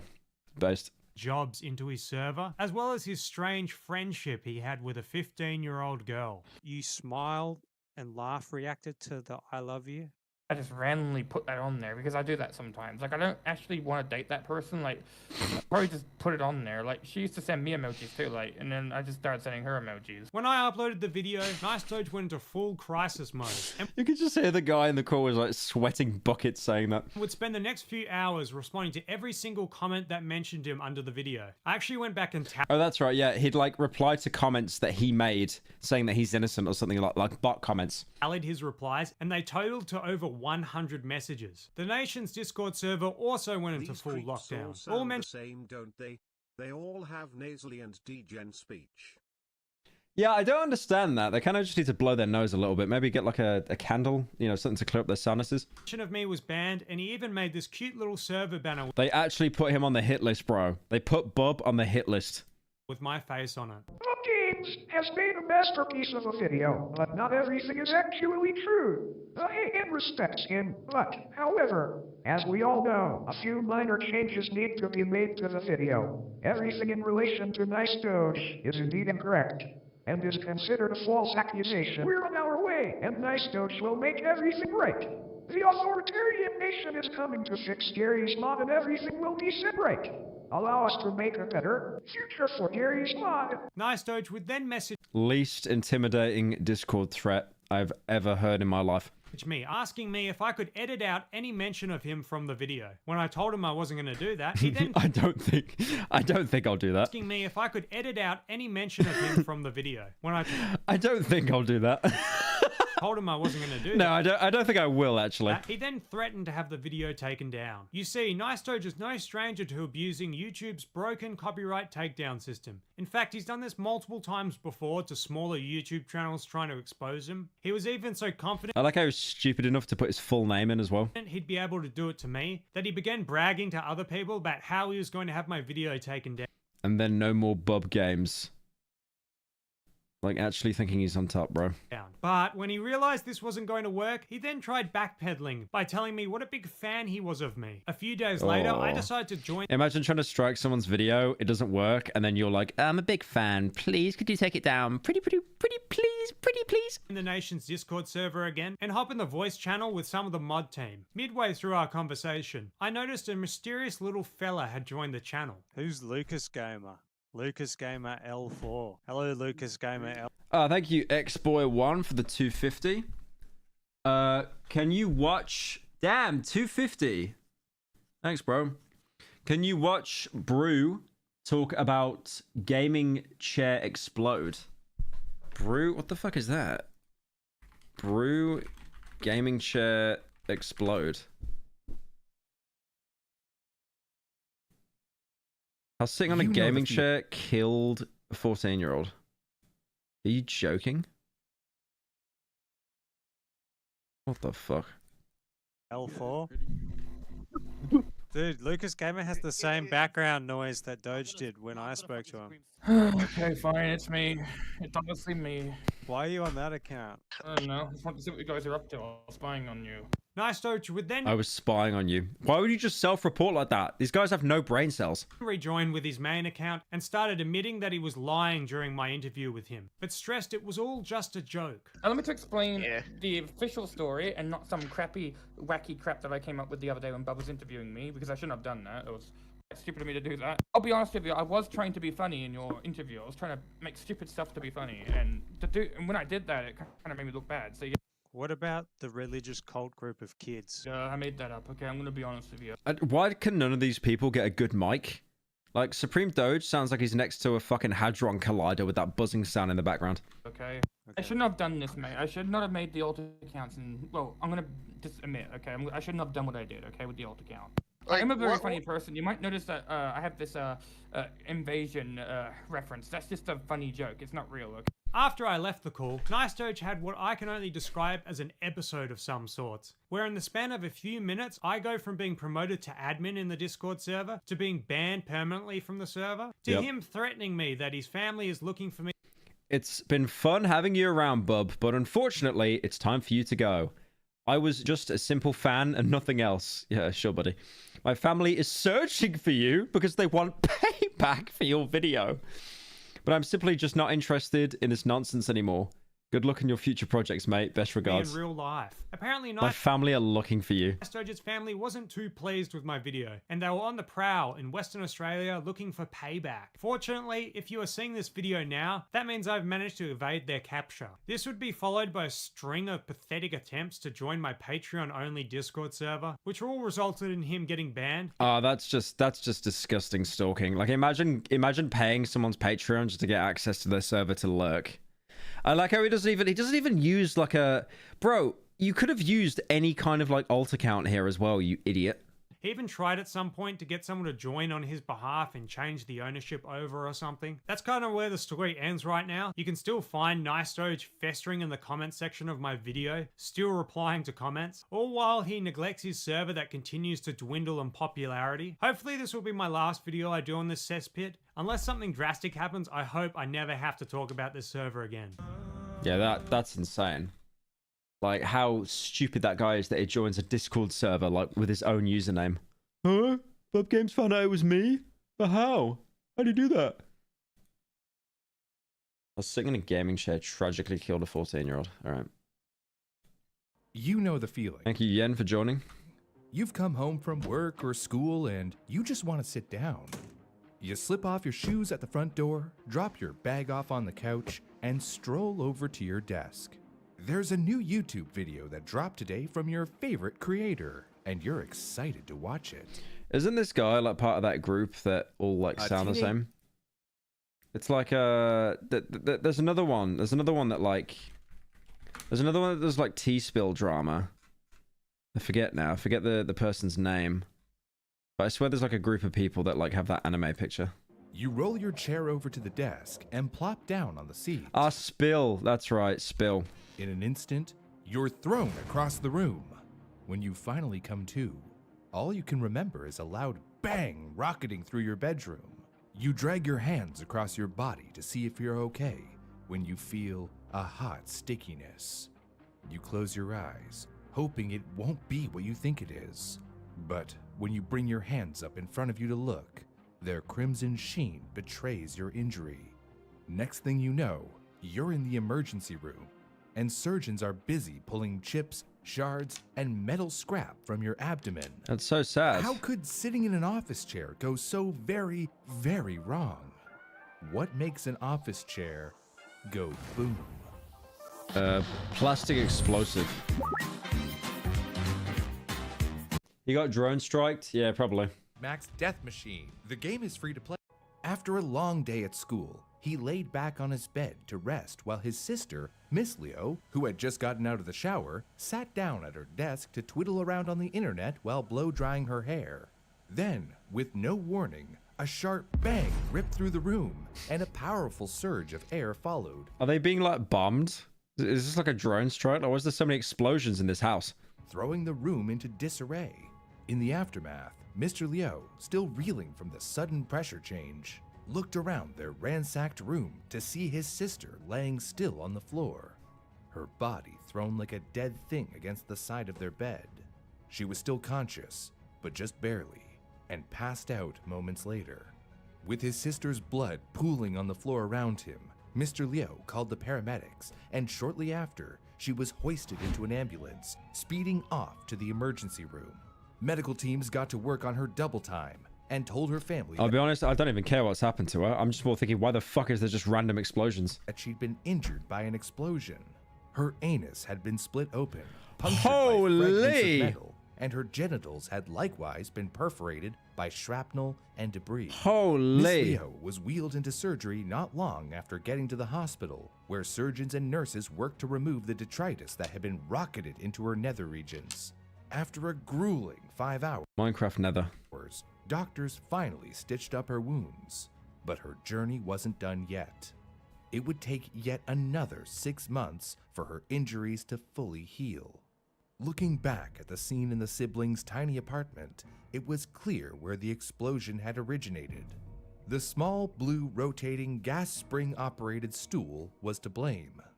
The force of the explosion split the foam seat into 4 discrete pieces, and the wooden mount showed a nasty hole where a metal rod had rocketed up through it into Miss Leo. Holy shit, is that gonna happen on my chair? My Herman Miller? Is it just gonna explode and blow my ass off?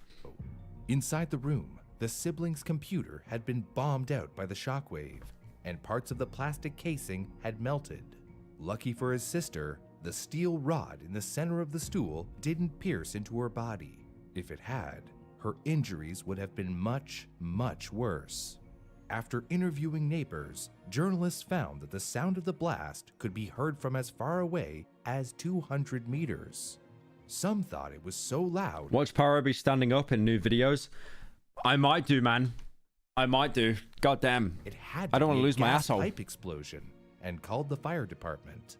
But how could a simple stool explode like that? And should I be worried about my rotund tushy in my office chair? The first step to figuring out the truth behind this phenomenon is to learn how office chairs work generally. Basically, chairs are medium-sized objects that support our weight that we can use to... So my producers tell me that I don't need to explain to you how chairs work. The piston is attached to a handle that you pump up and down.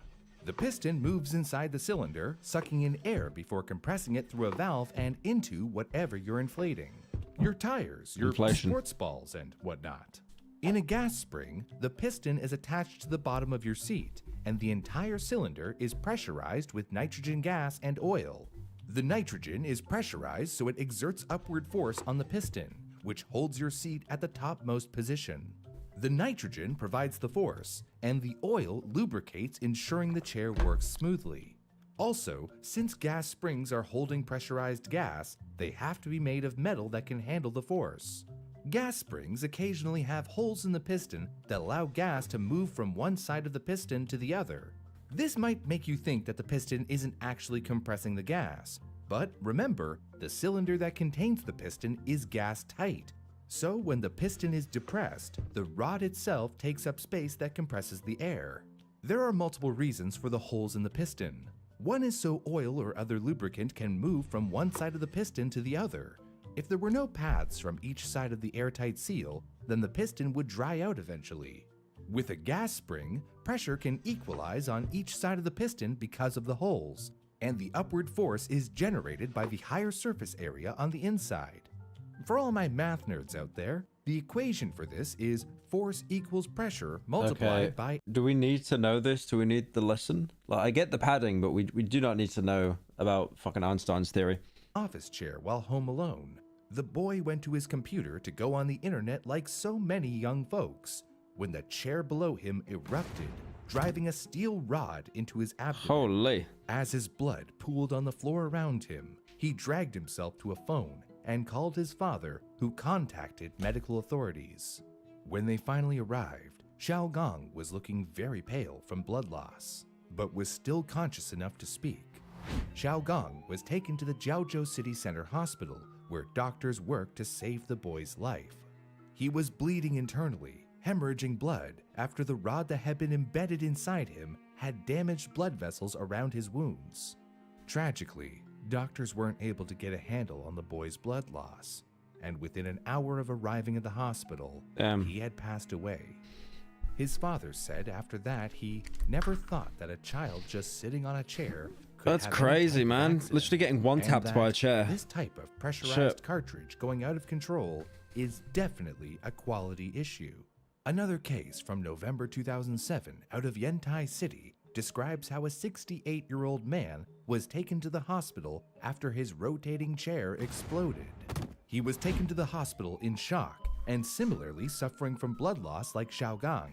He had serious rectal injuries, including a rupture in his small intestine. Oh, shit. Some of the damaged tissue had tears as wide as 5 centimeters. By the time his surgery was over, medical teams pulled more than 20 fragments of metal from his body, as well as chunks of wood and foam. Not only that, but the steel rod from the gas spring had been driven into him as well, and had to be removed. Holy. Horrifyingly, a doctor present said that the rod had been shot into the man from the blunt side, and the explosion had to be powerful enough to sever it from the mechanism entirely. Basically, the explosion had to be giant. The phenomenon of office chair explosions seems to be certainly real, but why do all these stories seem to come from China? Also, noticeably within China, the distribution of incidents seem to correlate by distribution of population. Probably because the which is quality only of the interesting product is just insofar dog as shit. It's totally normal. This is likely a pure It would luck like the situation, quality not of the something product is localized, so like probably lower dog shit. standards in a particular factory Yeah. or some regional standards having lower oversight. With this in mind, we can turn to news reports from Miss Liu's case that note price discrepancies between office chair costs depending on modes of production. Basically, how raw materials, metals, etc., are crafted when modules like springs and metal rods are imported to Xiamen instead of purchased from a supplier and then Like, constructed they literally bought a chair from Etsy and they got one-tapped.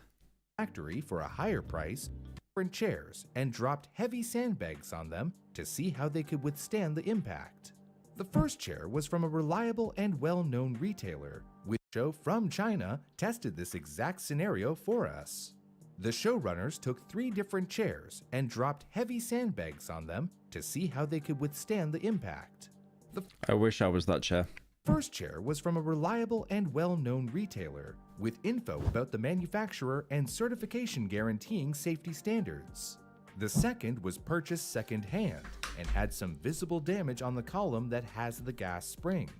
The third was bought from what the hosts call the third market in China. Yeah. Basically the black market, out of the eye of the government. So that'll just be In the dog shit. test, Dog the shit quality. well-made chair fared well. The seat, which isn't attached but sitting on top of the base, fell off, and all of the components showed very little damage, if any. The second-hand chair did less well than the first. When the sandbags landed on the seat, it exploded into a flurry of metal and Holy plastic. shit. You can see that there is a hole burst through the middle of That's the seat. insane. And the Oh, metal I piece see. That mounts the God height controls damn. had been violently bent. Oh, Lord. The black market chair handled the weight the worst. When the sandbag hit the seat, not only did the chair explode, but it erupted into flames, What? setting the whole chair alight. Okay, surely they did that for a bit, right? Just to promote like how better China quality is. It's nice to see that when these chairs are built properly, they can withstand a certain amount of force. But we still don't know why. Seeking Truth spoke to Guo Liang, a researcher with the Chinese Academy of Science Mechanics Research Institute, who told the host... All right, chat, I'm going to end stream here. I've got to go eat, and then I'm going to work on Cruelty Squad a little bit. But yeah, thank you guys for joining, and I'll probably be streaming tomorrow. So